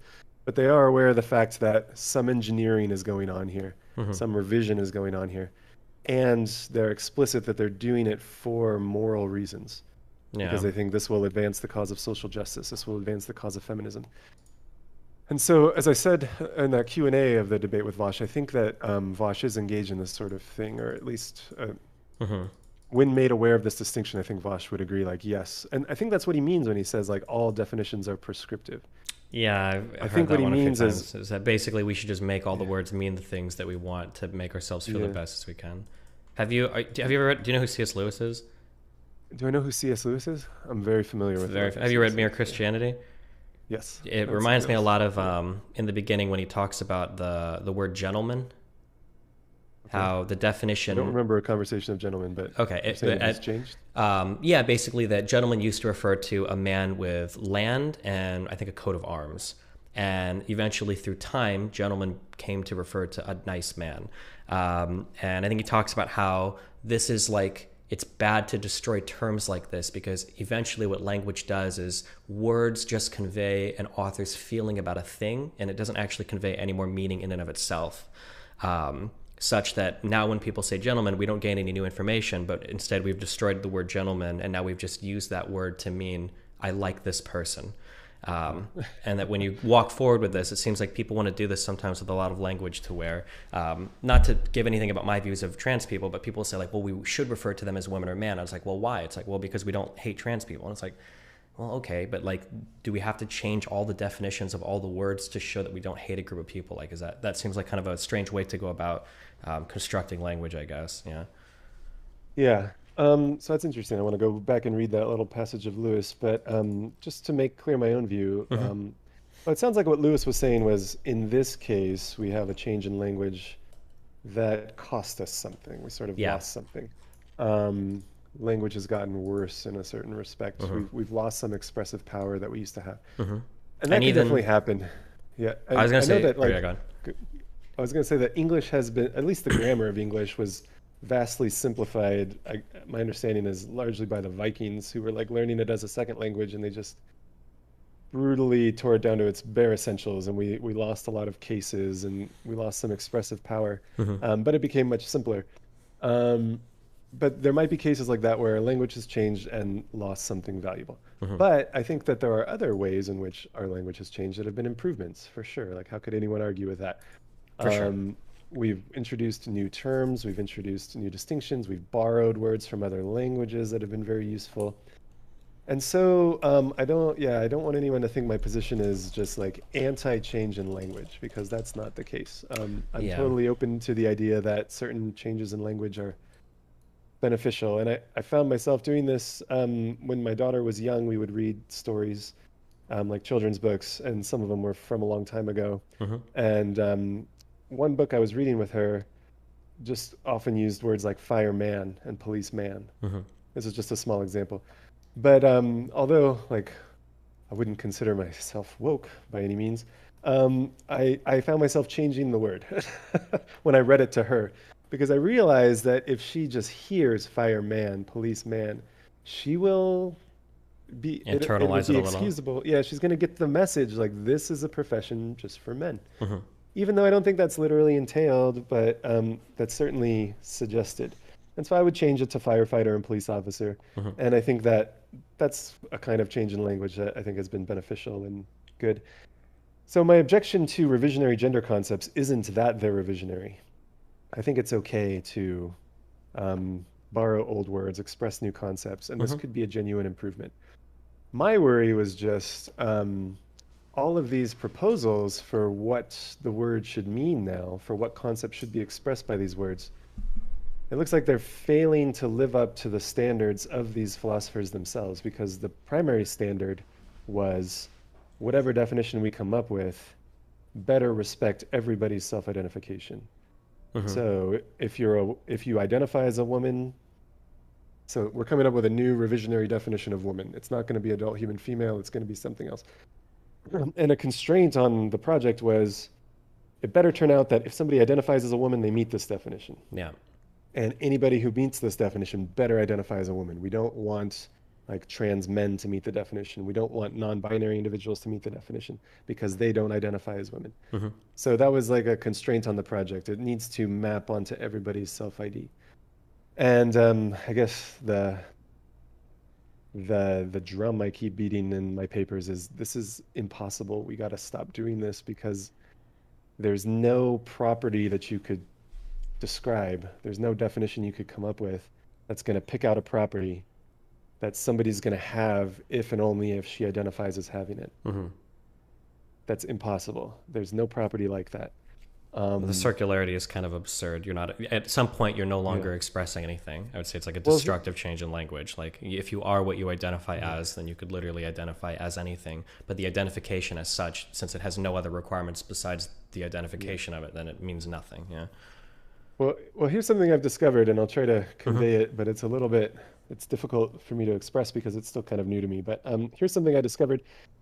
Working in this area, like I've had to think more about what's wrong with circular definitions than I ever had to think about it before in my life. Like used to be in philosophy, you'd just say that definition's circular and everyone would agree, ah, yes, that is bad, let us fix it.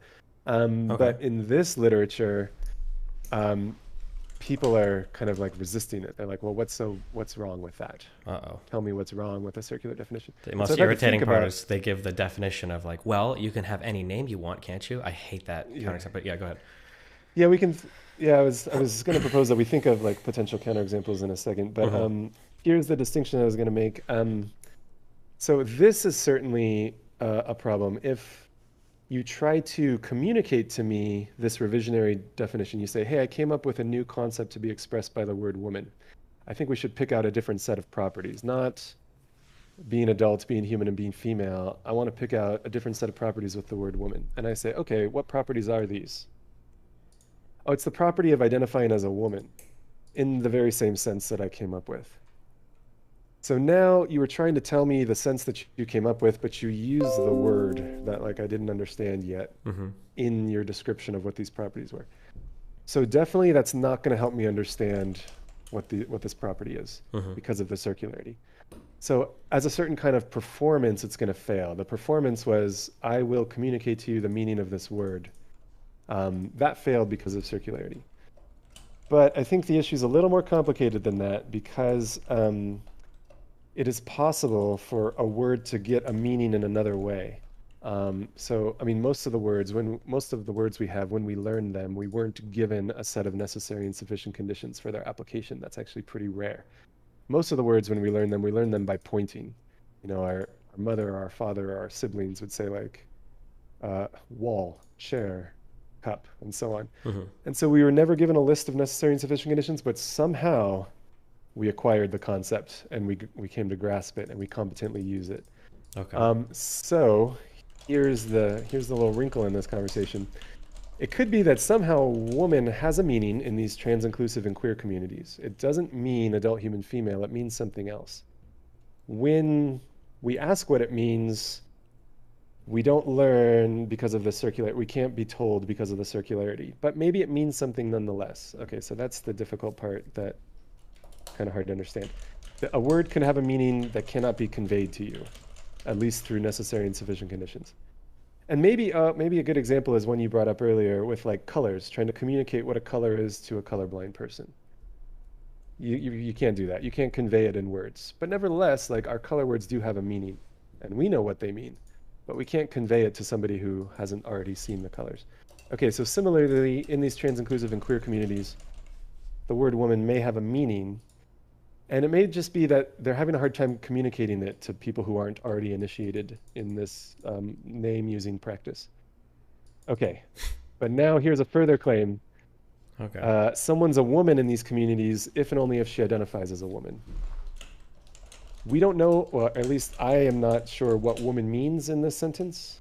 Someone is a woman if and only if she identifies as a woman. I'm not sure what woman means, but I think I'm still in a position to know this can't be true.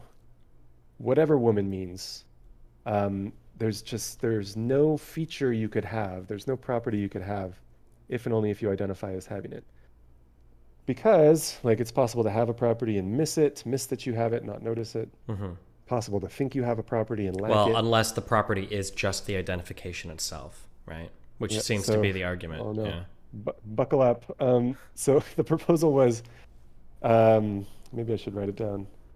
S is a woman if and only if S identifies as a woman.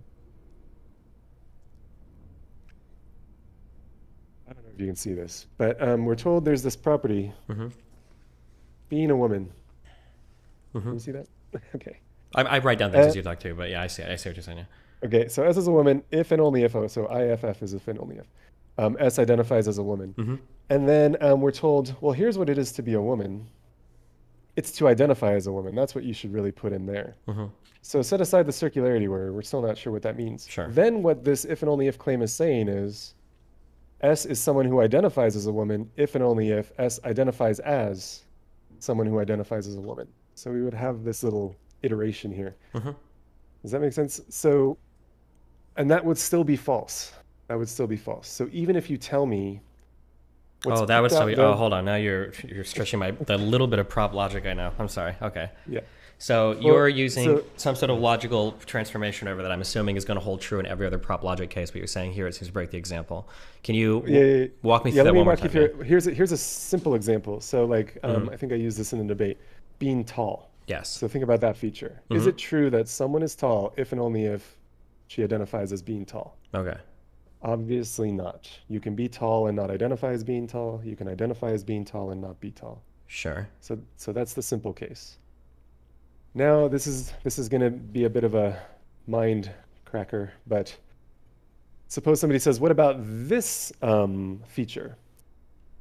Could be identifying as a woman, but let's use a simpler case, identifying as a Packers fan or something like that. Just some way you might identify. Okay. Identifying as Californian. Let's do that. Identifying as Californian. So that's a feature that I have. I identify as Californian. So now what we're wondering is it possible to identify as Californian without having this feature, identifying as Californian? So that's why it's difficult to evaluate. Maybe I should write it down. What? So you're saying that it's if you identify as a Californian, is that just give me the raw logic, I guess, instead of yeah. That's what I'm doing. Okay, yeah, maybe. I don't know if you can see this, but okay. So here's the general form of the principle that we're trying to consider. Okay. So in the brackets, you just put whatever feature you want. Okay. And we're wondering, is there anything I could put in these brackets that would make this biconditional true? If and only if statement. So the if and only if means if the left side is true, the right side is true. Okay. Also, if the right side is true, the left side is true. That's what if and only if means. It's like an equal sign. Okay. Is this like is this the formalized prop logic version of the principle of explosion? Is that what we're? No. No, this isn't. Okay, gotcha. All right, ignore everything I'm saying. Keep going. This is just like a proposal. We're told there's a feature that would make this sentence true. Okay. There's some property or characteristic you could put in this bracket such that somebody has the feature if and only if the person identifies as having it. Okay. Okay, so we did it, the simple case with like being tall. Okay. What if I put tall in there? Then the sentence is S is tall if and only if S identifies as tall. And we're like, oh wait, that's false. No, it's not true that you're tall if and only if you identify as being tall. Okay, and then people propose other examples like, well, maybe we should. Well, isn't that because, hold on, I'm just trying to, because I'm worrying that the reason why these are breaking down have nothing to do with the logic, but more to do with what we're putting in the brackets. So like the tall thing doesn't work because we escape the equation and we appeal to some like external prop logic thing. Whereas if we're being strictly logical, like if we say that woman is by definition somebody that only identifies as a woman, if you plug that in there and that is the definition, why doesn't that work, or why would that not work? Yeah. All right, so I don't think the problem is the feature that we put in there. The problem is that just what's going on the left side is different from what's going on the right side. It's one thing to be a certain way. It's another thing to identify as that way. Well, but isn't that just, what if being the certain way was identifying as a certain way? Yeah. Yeah, so put it in here. Okay. Put identifies as a woman in here. Okay. And then what the sentence is saying is, could it be the case, well, let's not do identifies as a woman. Could we just do identifies as tall really quick? Sure. And then maybe we'll work our way up to identifies as a woman. Okay. The only reason I don't like the tall is because tall has properties that are clearly like, oh, like a 6'5" person, that person is tall. Whereas the woman thing is obviously what is the contention here, right? Not between you and me, but what the contention would be between other people. Say, well, a woman how about I just want to use a word that like we're all clear on what it means. And if you don't like tall, maybe you're looking for something that's more like, as people say, an identifier or something like that. A gamer. Like how about a gamer? How about a gamer? Can we do that? Okay. Being a gamer. Being a Californian. Being feminine. Let's do being a gamer. Can you just tell me really quick so I make sure I understand, what is a gamer? That's somebody who identifies as a gamer. Is it though? Well, it kind of is, because some people say I play my cell phone for it. Well, because now my worry is when you ask that, the reason why the logic is starting to break down now has nothing to do with the actual logical statement. It has to do with like our kind of the external baggage that we're bringing in to the statement. Like somebody might say 1 + 1 = 3. And you're like, well, what do you mean by 1 + 1 = 3? That doesn't make any sense. Like, oh, well, because when 2 sheep come together, 3 can leave because they had a child. It's like, okay, oh, well, I guess, but that doesn't really have anything to do with 1 + 1 = 3. That has to do with like external content being brought in. Much the same way that like somebody saying that they identify as being tall, but we can see that doesn't work, because just because somebody identifies as being tall doesn't mean that they necessarily are tall. Well, yeah, kind of, but the problem here is we're talking about a definition that is literally circular, right? Like the tall thing doesn't seem to be a circular definition. The identifying as a woman thing does seem to be circular, which changes, it feels like to me it changes how the logic would work because of the external content of the definition, not because of the logic itself breaking down. But I could be wrong on that. Yeah, well, we can go with the gamer one if you want. Sure, go, go for it. I mean, people have proposed this okay. before. I think maybe even Vosh has proposed this as an example of a term that's defined in terms of self-identification. But I don't think that's right. If you just, let's start with this. I know this isn't the example you wanted, but what if we put gamer in there? S is a gamer. Is it really true that someone's a gamer if and only if he identifies as a gamer or she identifies as a gamer? Couldn't somebody identify as a gamer, even sincerely, but just misunderstand what it is to be a gamer? And couldn't there be someone who's a gamer, but is so immersed in the game and so obsessed with the games that he or she has never taken the time to reflect on the fact that he's a gamer or that she's a gamer and doesn't identify as a gamer? Yeah, I mean, I would say that's true. But I think that's the issue. This is the subject of the debate when it comes to woman or man. Like the content has been completely removed, and it's just if you ID as such. Because I've explored these conversations even more formally with some of these people, and they will literally tell you, and this is why the recursiveness and the circularity is silly. They'll say like you can never be wrong. Whatever you identify as, you always are, and there are no incorrect statements insofar as your identification goes. And there's no external way to validate or invalidate it. So anybody can literally identify as, some people will say as anything, but we'll say anybody can identify as man or woman, and just by them having the thought, they're automatically correct about it. But that's because man or woman, all of the content has been removed from what those are, and it's been reduced only to a self-ID thing, I think is the issue. Yeah, well, I think what we're talking about now is very relevant to that because what I'm Hmm. trying to prove is that can't possibly be right. Unless what they mean is, well, when I'm identifying as a woman, what I'm doing is like attributing a certain English word to myself. And then But it it's not seems to be the circular. case. You say that like that's unsatisfying, and I would agree Well, with you. But it just has, yeah, go ahead. I think if you push anybody on that, I think they'll say it because when you this is kind of this well, this is actually the drama right now with the whole what is a woman, because nobody wants to give any content to that word at all. They don't want to give any qualifiers or anything. Even whether you're talking about sex or gender. Vosh used that term a few times, hormone wash or whatever, where he was saying, well, even biologically, a woman can be anything. It's all arbitrary. Or other people will say, in terms of the gender performances, a woman or a man could do anything. So it does feel like people really, truly do want it to be just a word, which I think goes back to the thing that I originally said was I feel like circularity is bad because it becomes meaningless. If something is circular, by definition, then it doesn't convey a thought, right? It almost becomes like a private word of sort. Like, oh, like I'm a gazumba vibe, and it's like, what is a gazumba vibe? Well, it's like we gazumba vibe. That's just what we do, and it's like, okay, well, this means absolutely fucking nothing to me because you've given me nothing. Yeah. It's circular. It doesn't mean anything. You might as well not have the word. Is the issue that I kind of. Yeah. Okay, well, let me just wrap one thing up with this. Yeah, go for it. And then we can talk about what if we define self-identification in terms of attributing a word to yourself. Mm-hmm. So yeah, I do want to come back to that really quick, but yeah, go for it. Just to put a little bow on this one. So I think we agree that being a gamer isn't just a matter of self-identification, because a gamer may fail to identify as a gamer and somebody may misidentify as a gamer. But let's put now in this bracket identifies as a gamer. Okay. Well, I'll just write this IDs as a gamer. Then the sentence we're evaluating is it the case that someone identifies as a gamer if and only if the person identifies as, and now what we have to put in this bracket is the same thing we put in here. Mm-hmm. And so we need to wonder, is it possible to identify as someone who identifies as a gamer? Mm-hmm.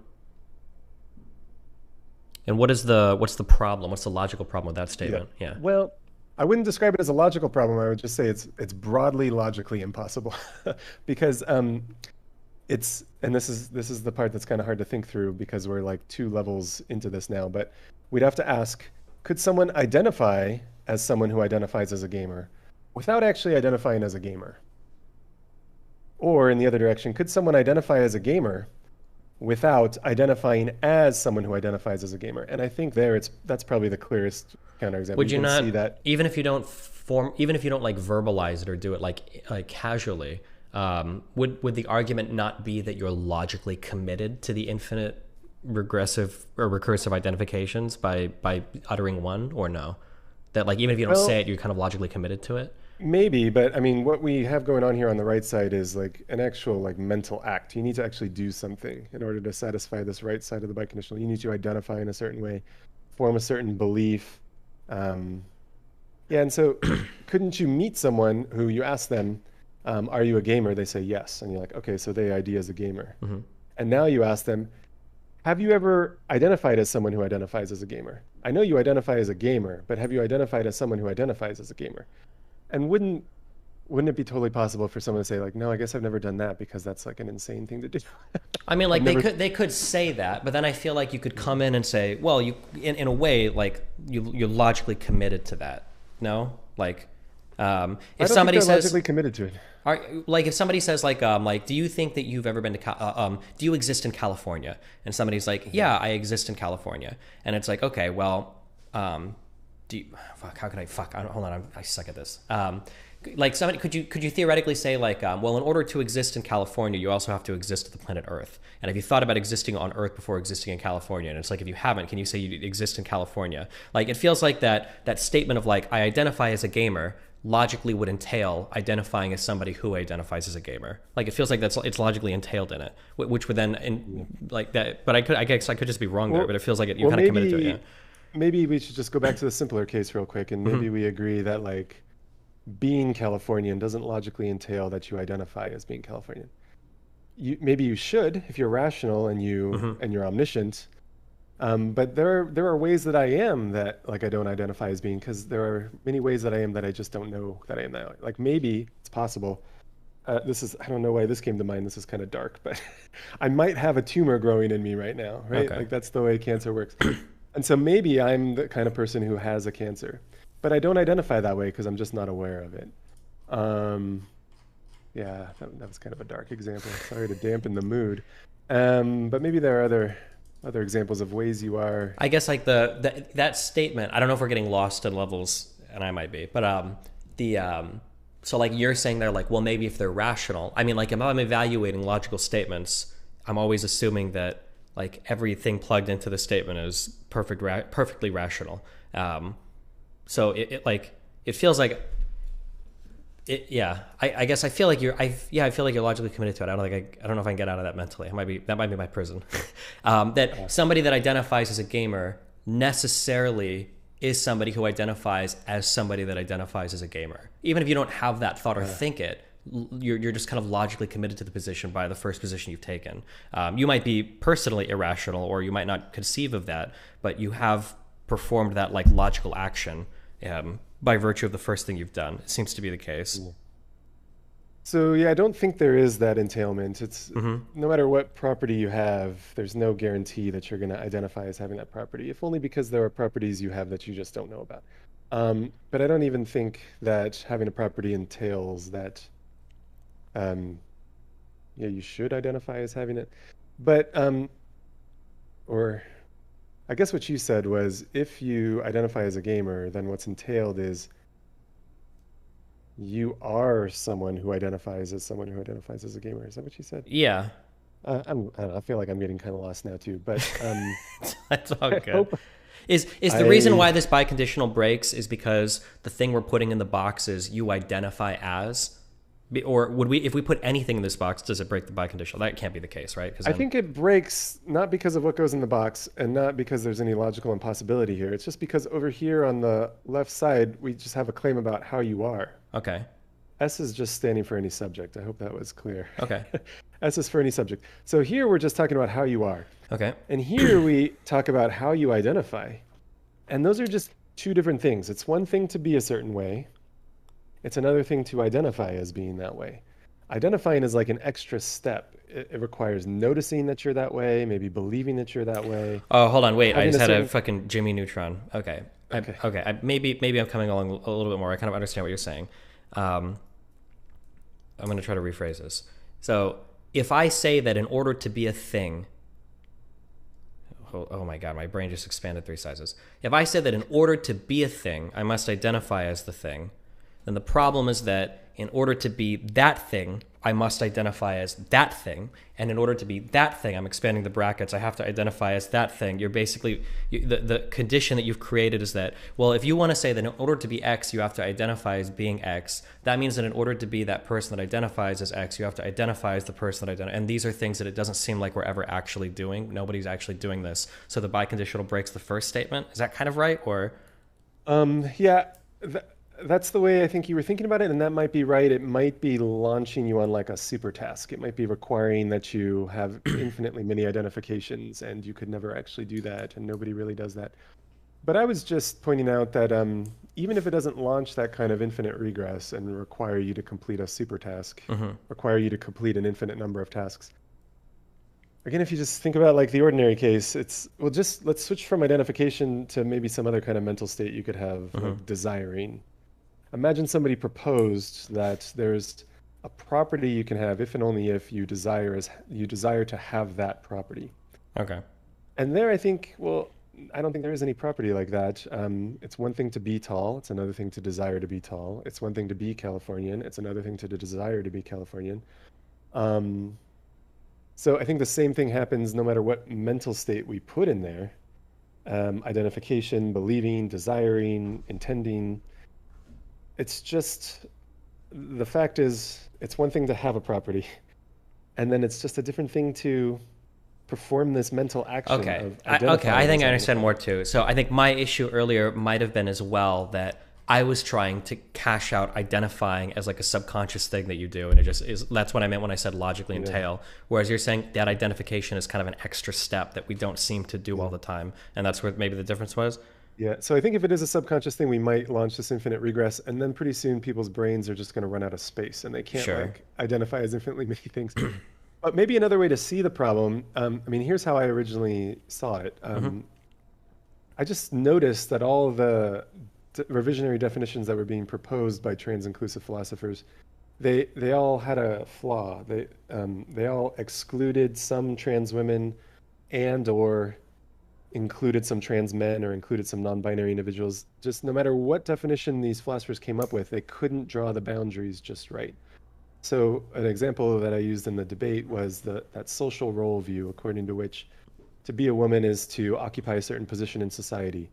Maybe you, crude example, I don't know, you wear dresses or something like that. Or a more sophisticated example is you are oppressed along some dimension because you are observed or imagined to be female. That was Sally Haslinger's view. Now, what kept happening is people pointed out counterexamples like, couldn't somebody be a trans woman, identify as a woman, but be assigned male at birth? Couldn't somebody be a trans woman and yet not occupy this position? This is like the classic kind of turf argument that they would argue that trans women in some ways are trying to reap some of the benefits of identifying as a woman, but they hadn't experienced the prior oppression that would give them. That's like a, no, I'm sorry, when I said turf argument, I didn't mean to make it bad. That's like a, but that would be one of the arguments that they give for why it's a little bit unfair for a trans woman to identify as such without that shared history of oppression. It's like one argument I've heard. Well, you know, I hear what you're saying, but I think that's a different definition. I was just surprised when you said turf argument, because actually the sort of objection that I just gave to that social role view has been given by other trans-inclusive philosophers. And it's kind of an objection from the more progressive position. Like, this revisionary definition is not progressive enough. Because it excludes some trans women. But I agree there's like another definition that is kind of similar that I think, for example, Eleanor Burkett famously or infamously proposed at least at one time in a New York Times editorial not so many years ago. And the definition was, to be a woman, you have to have had certain sorts of life experiences. You have to have suffered certain indignities, she said, and relished certain courtesies. And what she had in mind was like being catcalled. That's one of the indignities. One of the courtesies is maybe having doors open for you. But the idea was being a woman is a matter of having certain experiences. And then her conclusion was trans women have, at least not all of them, have had the right sort of experiences in order to be women. But Eleanor Burkett was willing to like accept that implication. So yeah, I guess when you said a turfy kind of argument, you had that in mind. But just going back to the oppressed on sex-marked grounds one, that's a very old definition. I think Gail Rubin proposed it, Sally Haslinger proposed it, but just recently it has been pointed out that this is going to exclude some trans women. And I think I mean, what I came to find out is we're just kind of doing this thing again. We're pointing out that somebody could identify as a woman without meeting this proposed definition of woman. You could identify as a woman without occupying the right position in society, without being oppressed on sex-marked grounds. And actually, I mean, Sally Haslinger gave up her view because of this sort of objection. A similar kind of thing happened to Judith Butler. Judith Butler is famous for saying like gender is a certain kind of performativity. You regularly and for the most part present in a certain way, perform in a certain way. So people have pointed out that, you know, not all trans women do that. And there may be some, you know, trans femme non-binary people who present in a feminine way regularly and for the most part, but don't identify as women. And so, Judith Butler, won't your definition from the 90s exclude some trans women, include some non-binary individuals?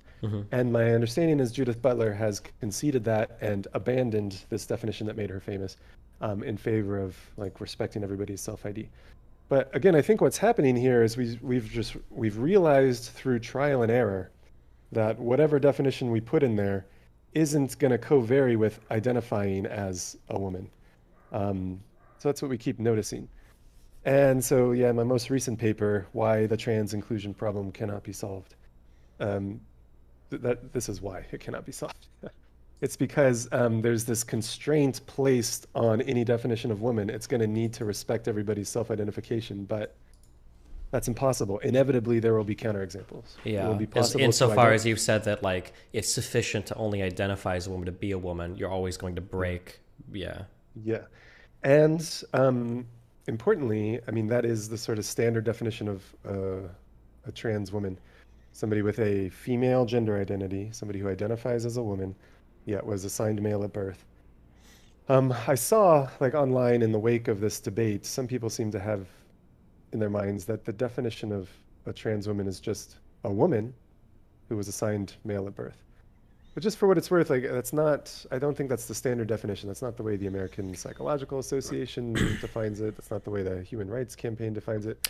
Well, but maybe that's the next step. That might be the next step in the conversation. I would be careful on the psychological grounds that earlier you challenged me when I said, when we evaluate if a person is a man or a woman, we don't do a chromosome or a genital check.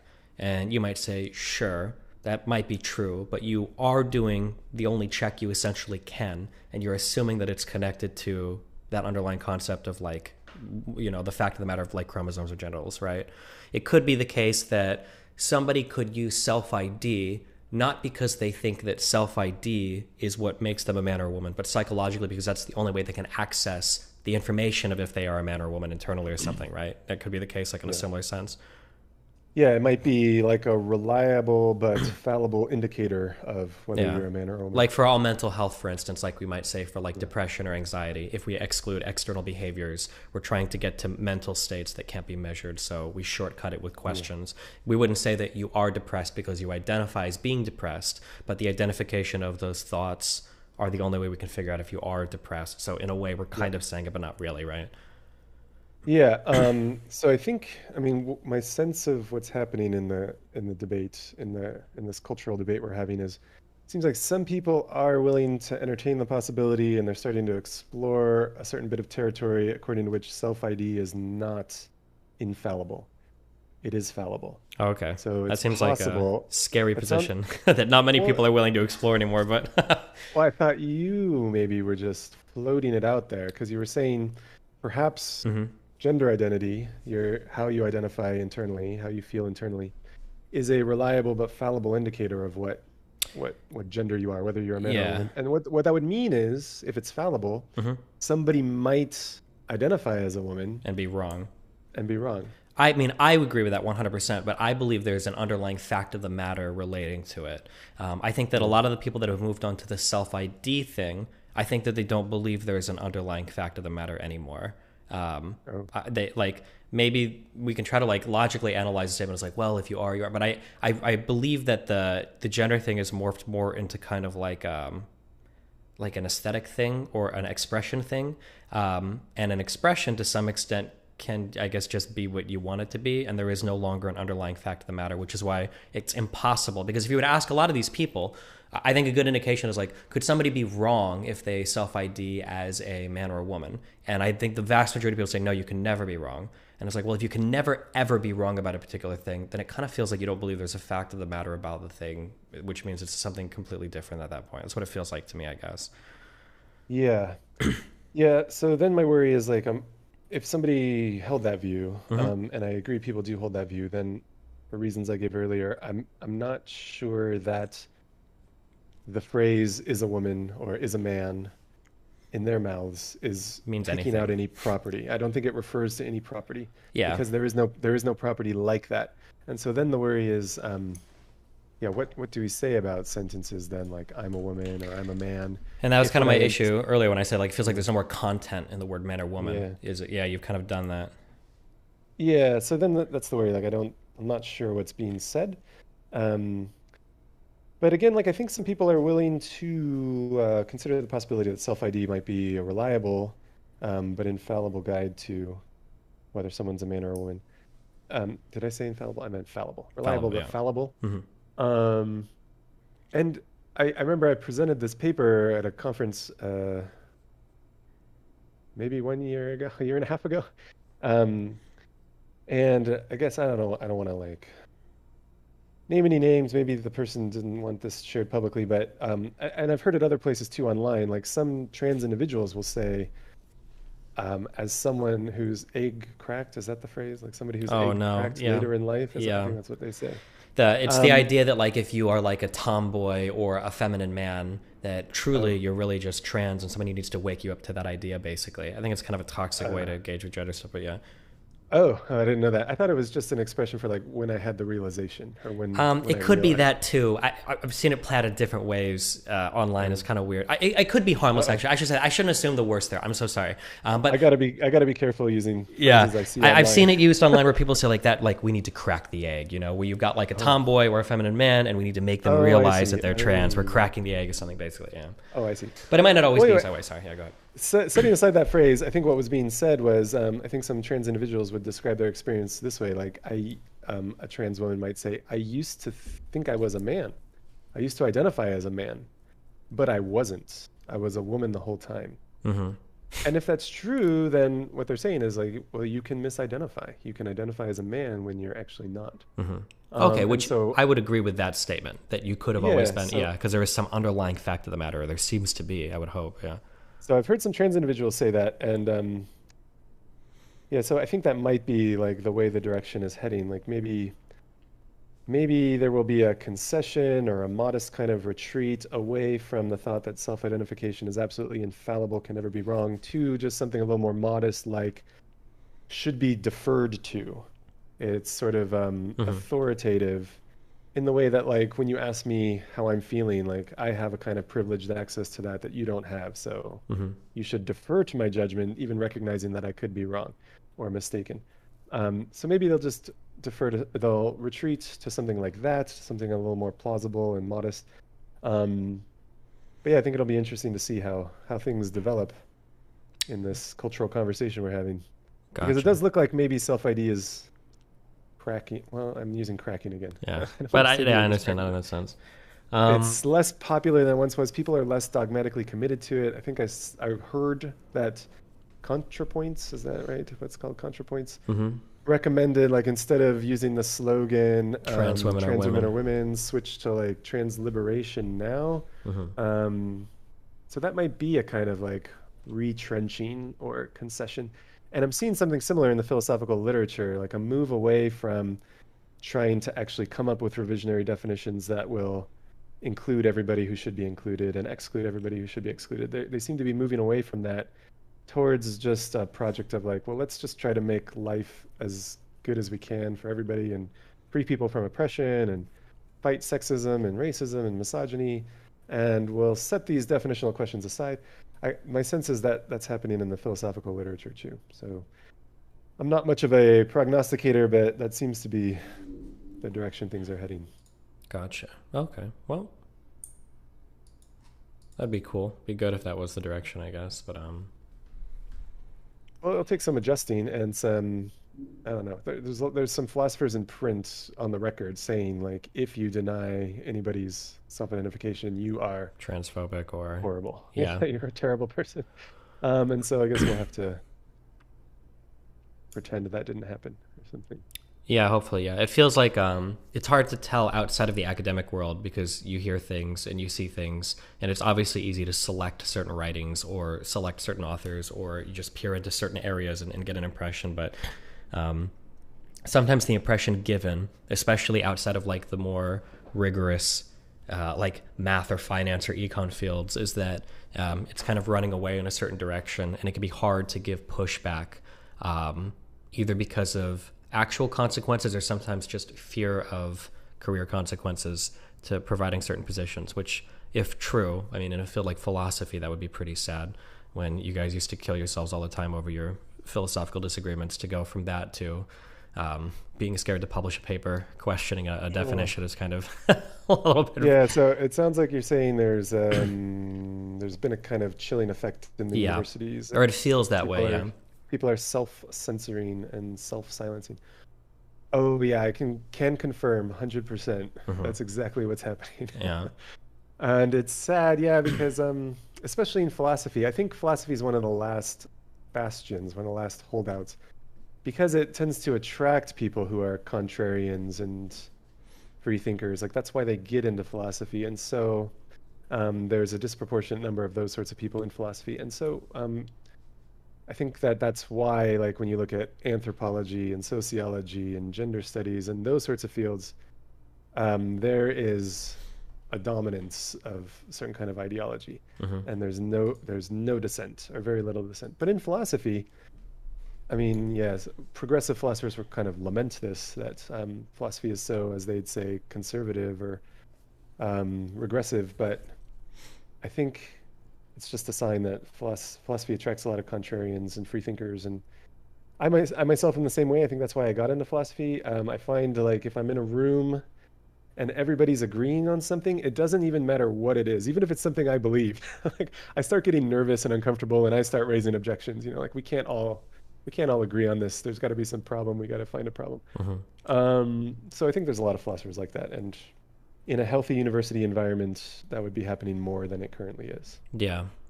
Yeah, because it seems like from the outside world, it feels like there's a lot of headhunting that goes on sometimes, depending on who says what about what, which is sad. So Yeah, I think a big part of the problem is like colleges and universities, you might have hoped that they would have stuck up for free speech and academic freedom. But my sense is they feel like they have to comply with federal regulations, especially like Title IX sort of how is Title IX being interpreted in this administration? It was interpreted one way by a certain, I don't know what it's called, like a memo or an executive order that just tells institutes of higher education how to interpret Title IX. It was one way under Obama. It was a very different way under Trump. We just got some new guidance from Biden. And so under every administration, like colleges have to react to the legal landscape. And I think what they're most afraid of is lawsuits and losing money. Can I give you like, yeah. I need to grab somebody's door for like 5 seconds, okay? Can you give me 1 second? Okay. Hold on 1 second. Yep.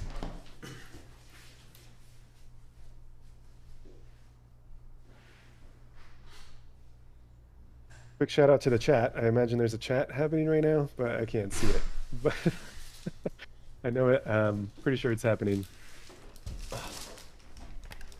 Okay. Title IX interpretations. Biden gave new interpretations. All right, go for it. Yeah. So again, I was just saying, like, that's why you might have been surprised to learn that universities, which are supposed to be, guardians of free speech and academic freedom, have so quickly and catastrophically caved to social pressure, and they'll fire tenured professors, and and people with tenure feel like they can't write on certain topics or speak about certain topics, and it's because universities are clamping down on certain things, and I think it's because fear of lawsuit. I, as somebody that doesn't know anything compared to you, and how it actually goes, I feel like I disagree. The impression that I get, obviously you know this way better than me, this is just something I've gotten from all the things I've read from the people that have been fired, from the statements of administrations. It maybe at one point Title IX was a fear, but it feels like there is a culture, a very, very, very left-shifted culture in, not even in all of the school, but namely and specifically with school administration. That's something that I feel like pops up more and more. Maybe it's not the case in like the most like social liberal arts departments or whatever, but there's like this kind of like rift between school administration and like professors, to where it actually feels like generally, I feel like professors, I'm being very general here, feels like professors still generally want to have like kind of like the open dialogue, the open discourse. Some of them are ornery or stubborn or whatever. But that college administration is very much in a different direction, and that it's not as much like a Title IX or lawsuit fear anymore, but it's very much like a culture thing that's very pervasive among a lot of school administration. That's the feeling that I get looking at it from the outside.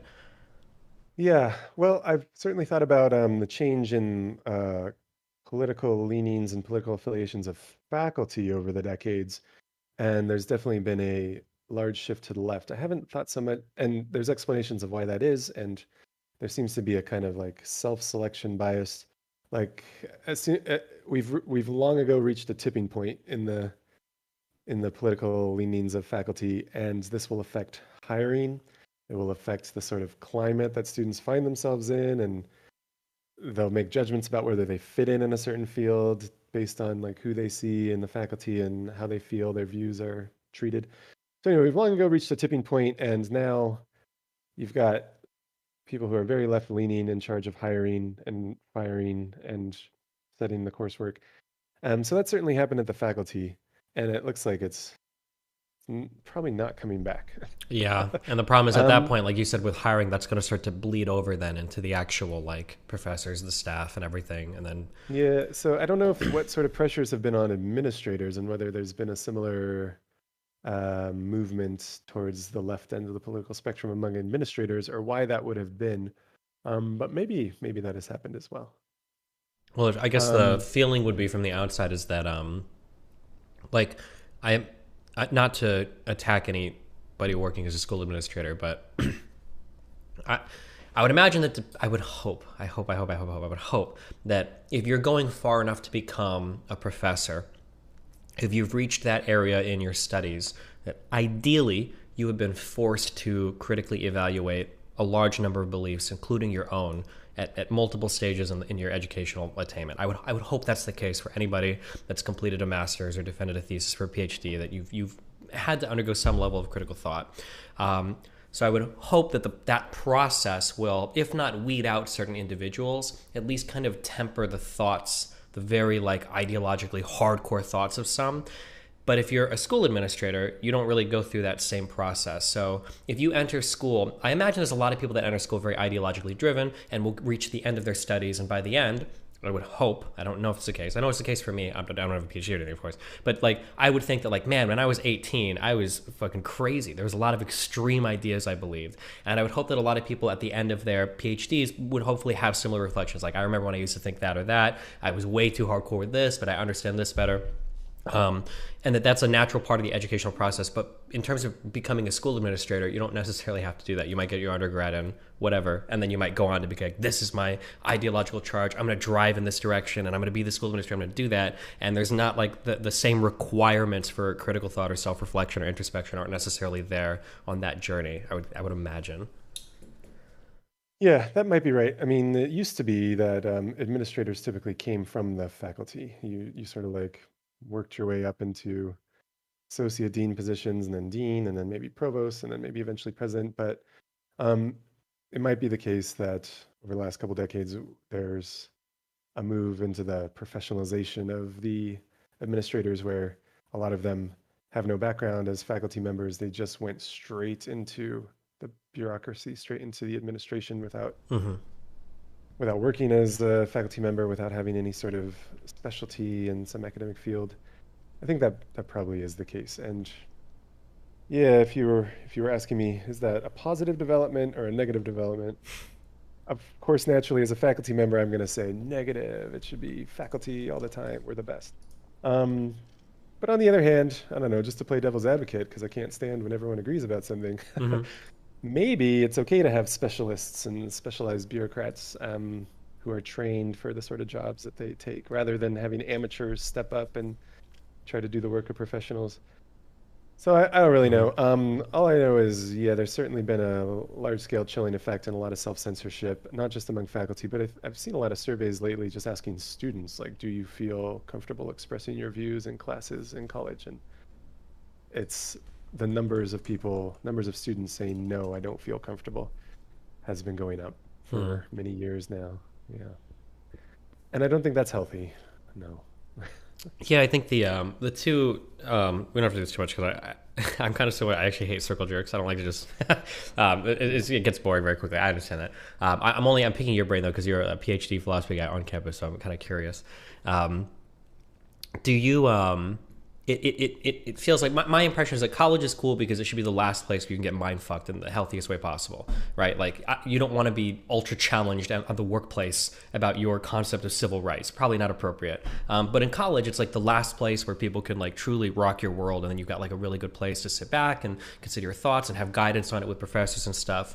And it feels like the evolution of college campuses is like universal safe spaces. It bothers me for the two big reasons. One is because it stifles conservative thought, I guess, or other thought, challenging thought, which in a roundabout way bothers me. For the second reason is because I feel like it weakens the thought of people that I would want to agree with.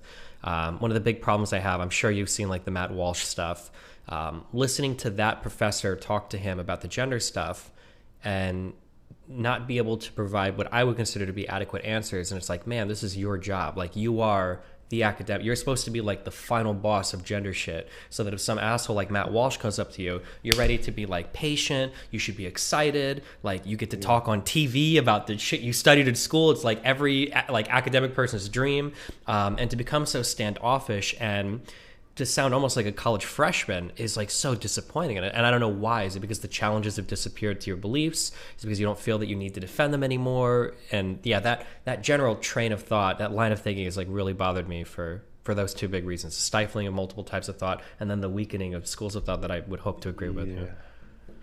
No, I think you're right. I think that is the dream of the university, or the ideal of the university, is a place where you go to be sharpened, as iron sharpens iron, and you want to have your beliefs tested. You want to revise your beliefs. Maybe you change your beliefs. But that does require like quite a bit of discomfort, and it's a very stressful sort of process. I know because it happened to me, especially in grad school, especially because I hold views that aren't very popular among academics.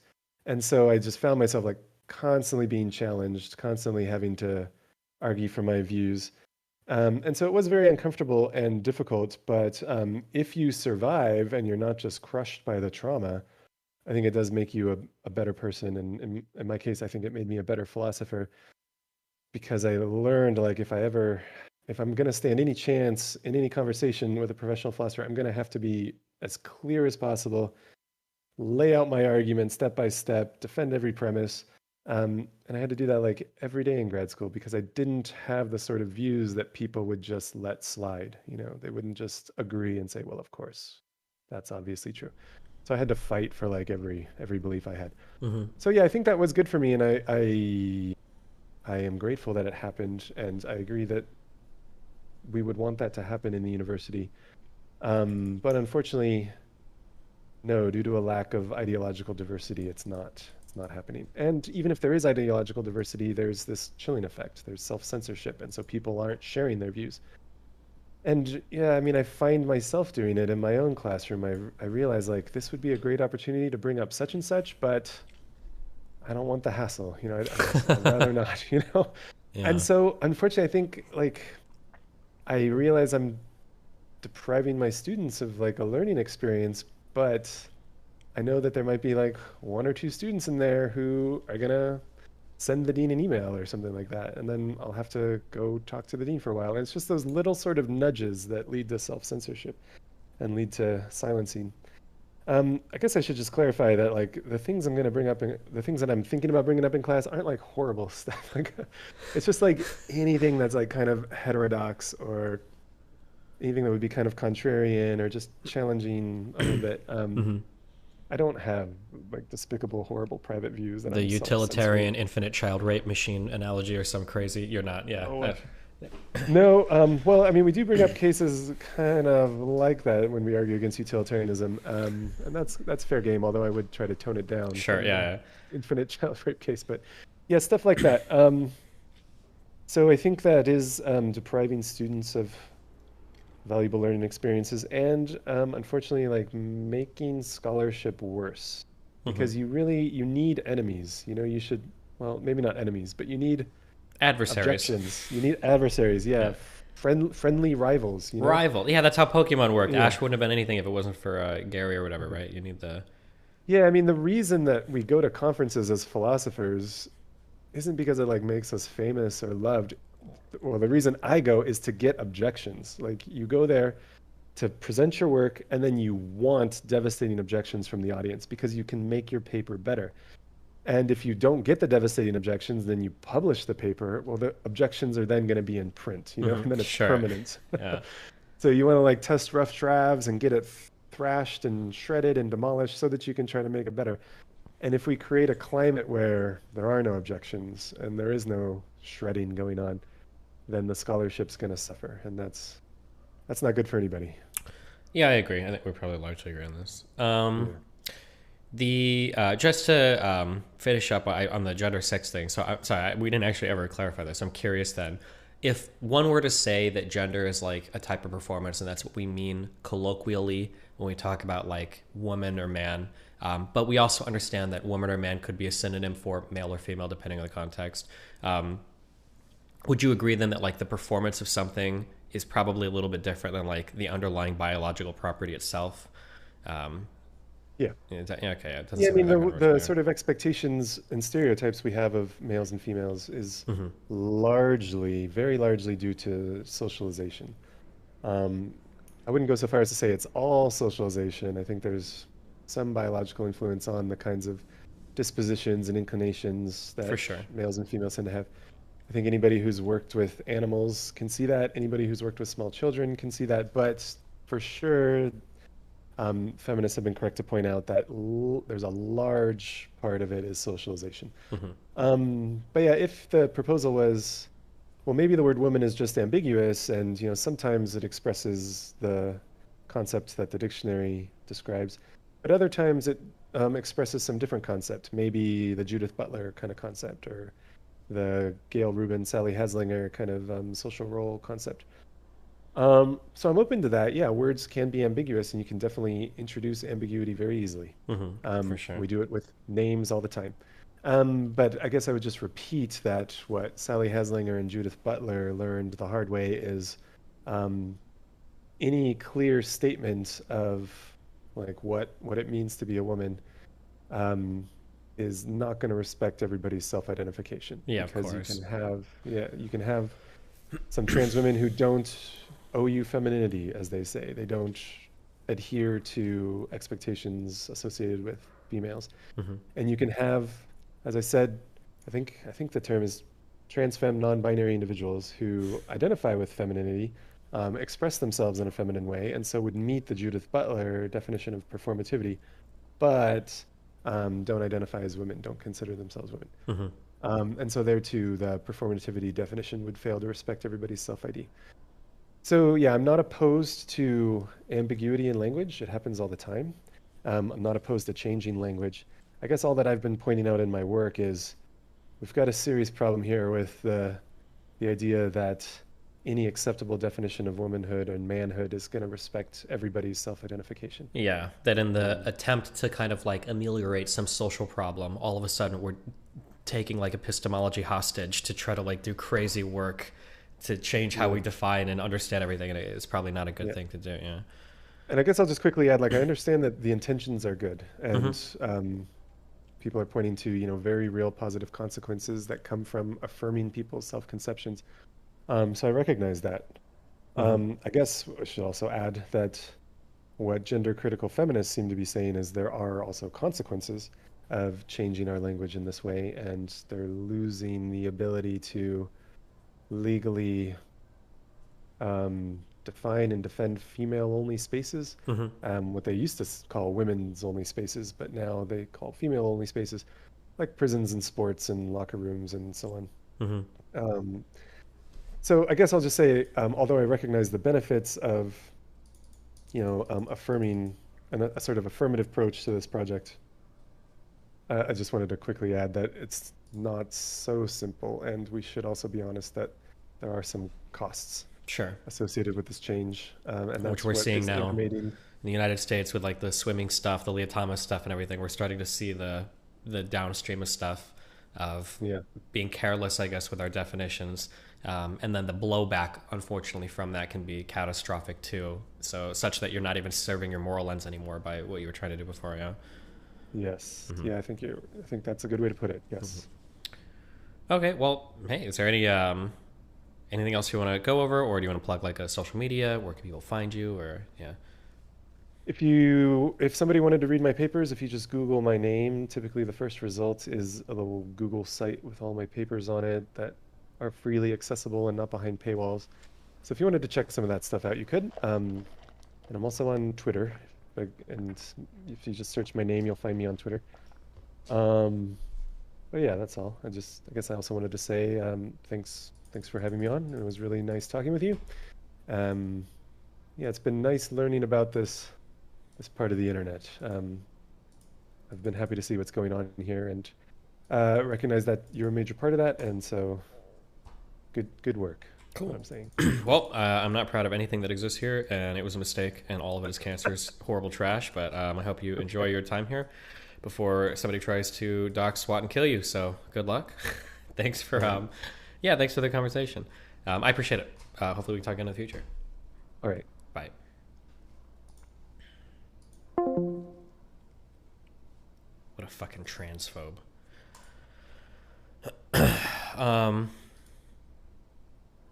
Oh my god, Satoshi donated to me. Do you think that's the guy? Please God, drop your opinion of PhDs. The average PhD is not what you expect. Listen, I love educated people. I'm gonna finish tonight. The manifesto will be done tonight, the first draft. I think I've been autistically working for the past 2 days, and tonight is I have one section left and I'm done. I think after I finish it, I think I'm probably gonna. I've like been sleeping and waking at random hours for the past like 3 days. I'm not even sure if I'm awake right now. I think I'm probably going to finish the last section tonight. I should sleep, and then I'm gonna read it down once and edit it. I might throw it to somebody else to make sure everything is properly backed up and everything. And then yeah, and then we'll go. Do you have a title? If you're a super follower, you'll see it. I'll probably tweet out like the table of contents tonight to my super followers. But yeah, it's a doozer. There's a lot. It's gonna be a long stream, long boring stream. All in one stream or SpaceNet? No, I'm doing it all in one stream. All in one. It'll be like a 4 or 5 hour stream. It probably won't take that long. I don't know. I'm at like 60 some pages right now. I'll probably be at 70-ish when I'm done, maybe. Depends on how long this last section is. Oh, it's just a bunch of... It's just like getting all my thoughts out there for all the problems that people wanted me to have thoughts on and all that bullshit. A lot of other random shit.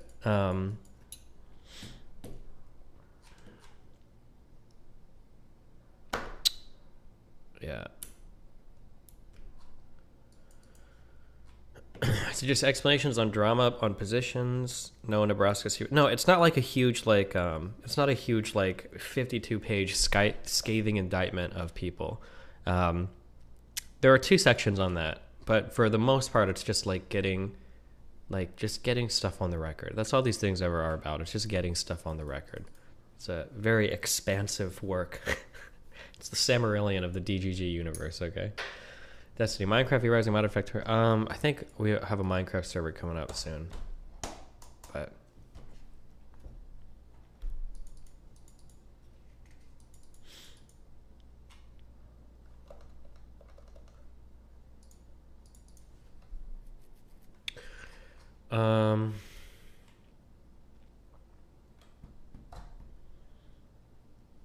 yeah. Ancestry research is all a scam. Sent frog DNA to 23andMe, and they gave him back some shit. Maybe those guys send in frogs too. Oh, donos. Oh, Courtney. Oh no, that was last night. I'll catch up with some of these. If you start all donating a bunch of retarded shit, I'm probably just gonna turn my stream off. I'm not gonna sit here and wait for the TTS to plan everything. Since when did 3 blue, 1 brown do scholarly debate?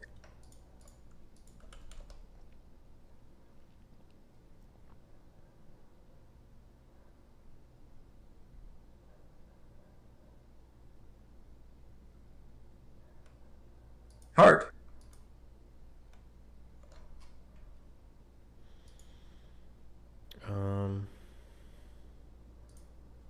Oh my god, another Arcadum victim. What? How? What?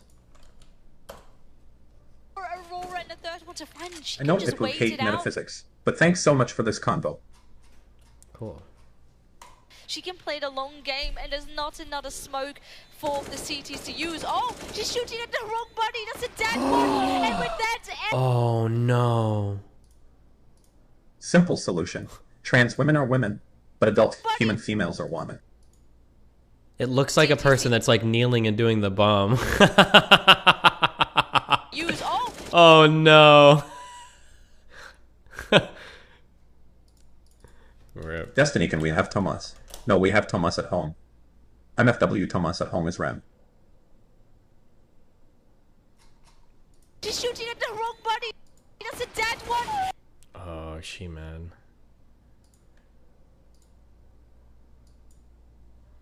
Did you feel like playing even one league game? Good question.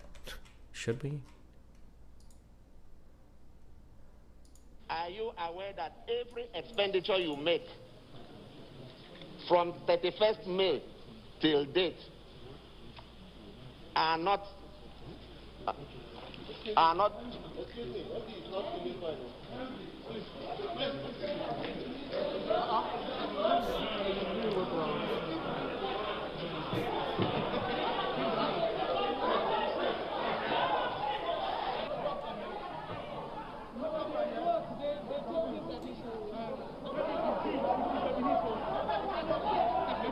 Did he really fake it? Are you aware that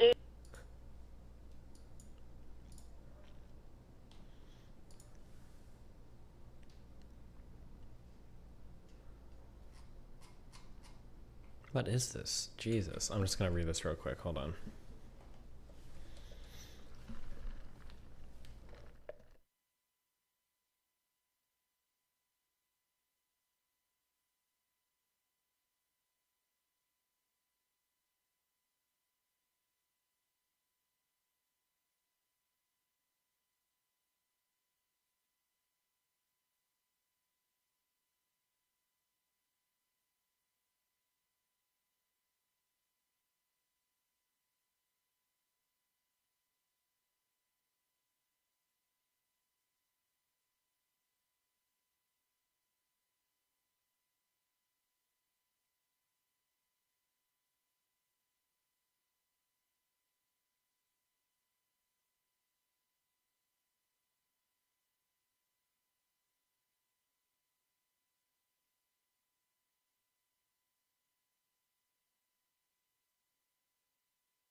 What?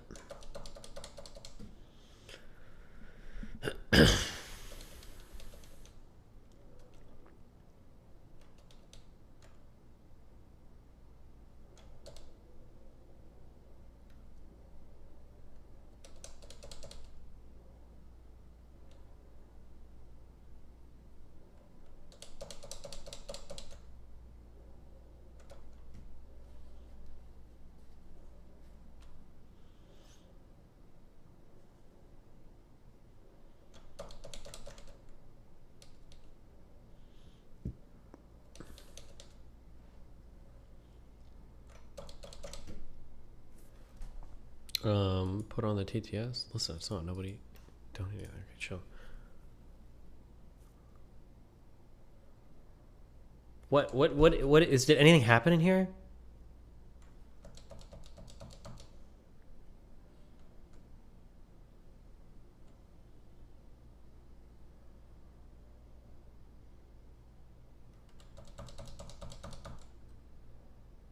Steven, less than 3.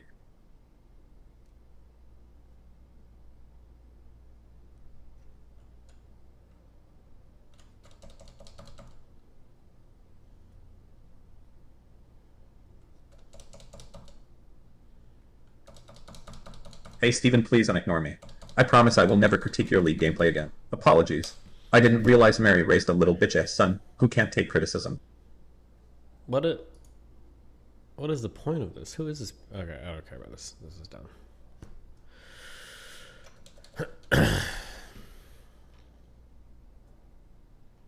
Sign and execute. Apologies at the Mogul Money event. Oh, cute.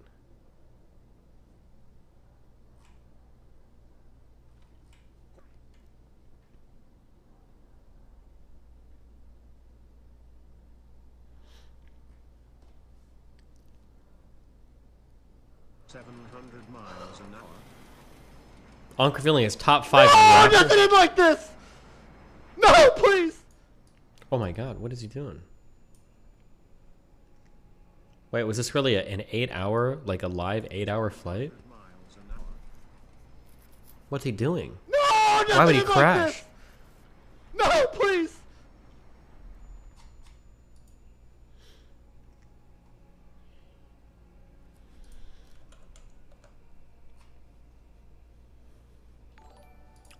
Did you go over it? No, I think I tweeted out about it a little bit. This was so sad.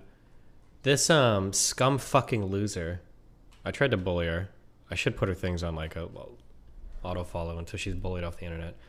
Some fucking loser actually got this guy fired because of a couple of like, I'm not even gonna say like he made inappropriate TikToks or dumb TikToks or anything. He sounded like a suburban kid from Ohio that moved to New York City and had no idea what to expect. McDonald's. To the McDonald's gym for my second workout in New York. Got shoulders and arms today.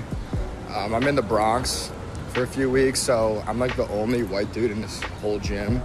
So I got this NAACP shirt, so these people vibe with me more. Like, what kind of a fucking loser do you have to put like, these people? What do you mean by that? Like, it's like she's literally the person who, like, you see a black guy and like 7 white people. There's got to be like a Key and Peele skit or something about this, where there's like a group of like 20 people and there's one black guy, and you're like, oh hey, you should go talk to like, you know, Jerome or whatever, and like, oh, which one's Jerome? The one with short hair. There's like 7 of them with short hair. Brown eyes. I'm not gonna go look at all that. Like you can't say anything because you're gonna be racist if you say like the black one. Like, it's so ridiculous. This is so stupid. Come on, dude. There's one such shit in the New Atlantis. This sounds like a skit. There must have been like 50 million people that made a skit like this. It's like natural, like, or this is like super easy comedy, right? But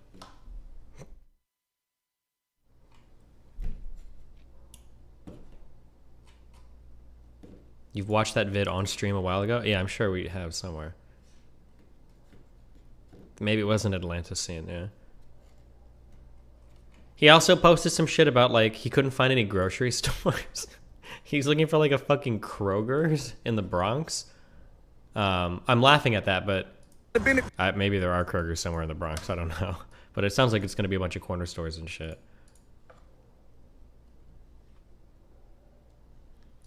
Did you see his response? Uh-oh. I didn't even know he made one. Okay, so if you came here from Twitter, you may know me as Bodega Bro. I made a video that got taken way out of context, so I went off private to show you guys what Bodega Bro is really all about. Also, if you know anybody that's hiring tech sales or needs a workout partner in New York, let me know. Can I get 4 bacon, egg, and cheese rolls and 4 chopped cheese rolls?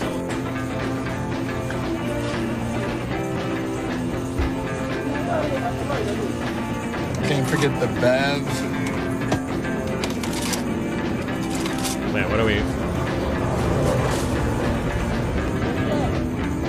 Oh god, he's on like a an apology tour. Okay. Don't go nowhere. That's why you got. I guess it's cute. I don't know. Smack cook. He tried to bend the corner. Nigga wasn't going nowhere. Nigga was spinning right there in the middle of the street. Shout. Oh shit, cook. Goddamn. Oh shit, soda cook. Hey, cook. We got the goddamn. Cook. We got the goddamn miniature car here. Shout. What the fuck going on, cut it? Only in Cleveland, shout. Cut, that bitch running. Oh, shit, he sliding that bitch, shout, cut. That bitch running off of 3 AAA batteries, shout. That bitch running off of vegetable oil, power steering fluid. I'm going nowhere. That was what the fuck is happening? Hey, what's up, guys? It's like an old video, right? I think we saw that a while ago. Years ago. Dollars. Does anybody have the corner store TikTok that this guy had? Gorge, what's going on here? Oh, whew. Was it good for you too? Gorge.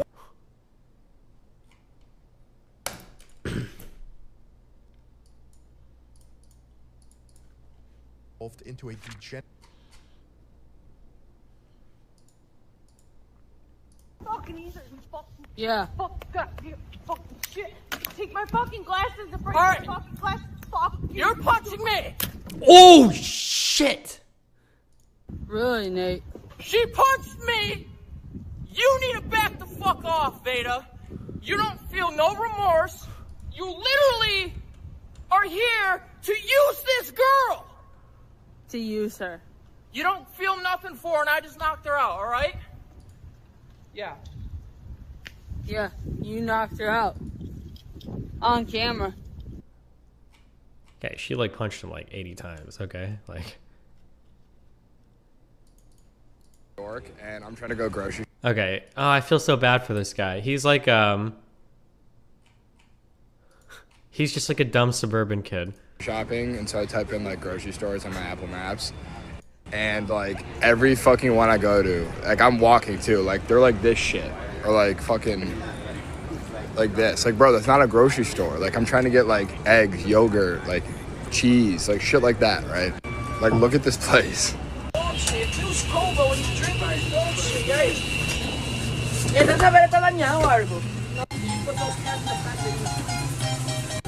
Hey yo, Ak, let me get a bacon, egg, and cheese. The Aki way. Like, you know those TikToks? Like, I'm fucking doing it. Like, I've literally been to like 5 of those now. And like, I don't know what the fuck I'm about to do for dinner. Like, where are the Krogers and like the Whole Foods at? Like, I'm about to eat fucking like cereal and ramen for dinner. Like, what the fuck? Here's another one. Apparently, people got mad because he said New York City was a shithole. You're not welcome here. And I think it's hilarious, so I'm gonna address a few things. Number 1, I got a job at a top 10 startup in the country in Manhattan, so I'm not fucking going anywhere. Number 2, my first day at work was today, June 27th, but my lease on the Upper East Side doesn't start till July 15th. So I'm subletting in this shithole for 3 weeks. And yes, it's a shithole, you can't even argue with me on that. There's like trash everywhere on the sidewalks and streets. There's like people sleeping on the sidewalk. Number 3, I just thought it was funny that I typed in grocery store and a bunch of like corner stores showed up. I thought it was funny, okay? So fucking chill on me, like it's a joke. This fucking degenerate fucking piece of shit tags the company. I don't think it's very flattering to have this type of person representing your company. I would revalue his employment over you. Tags the fucking outreach company to get them to fire the guy over these videos. And they did it.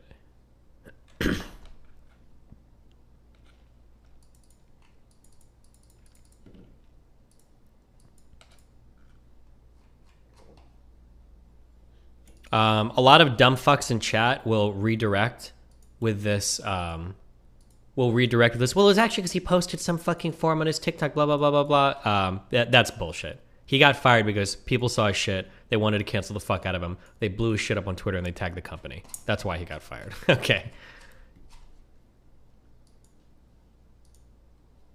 Finally revealing my top 5 rapper list. Oh, man. Tell him, McCluskey. Tell him what time it is. I don't believe you people. What do you mean, you people? Could you make this movie today? Classic.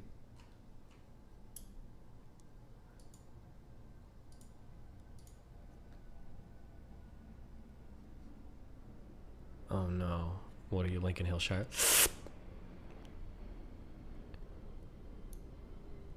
He didn't die, did he?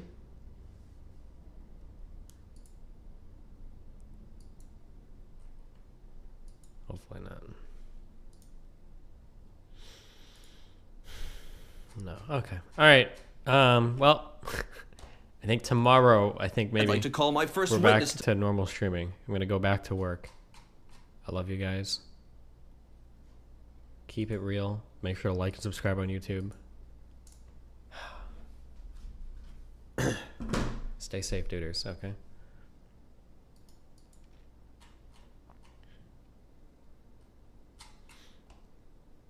Ripperino, cappuccino, poppuccino, hoppuccino, moppuccino, cappuccino, cappuccino, cappuccino, alpuccino, my duderinos. Catch you guys next Morbarino.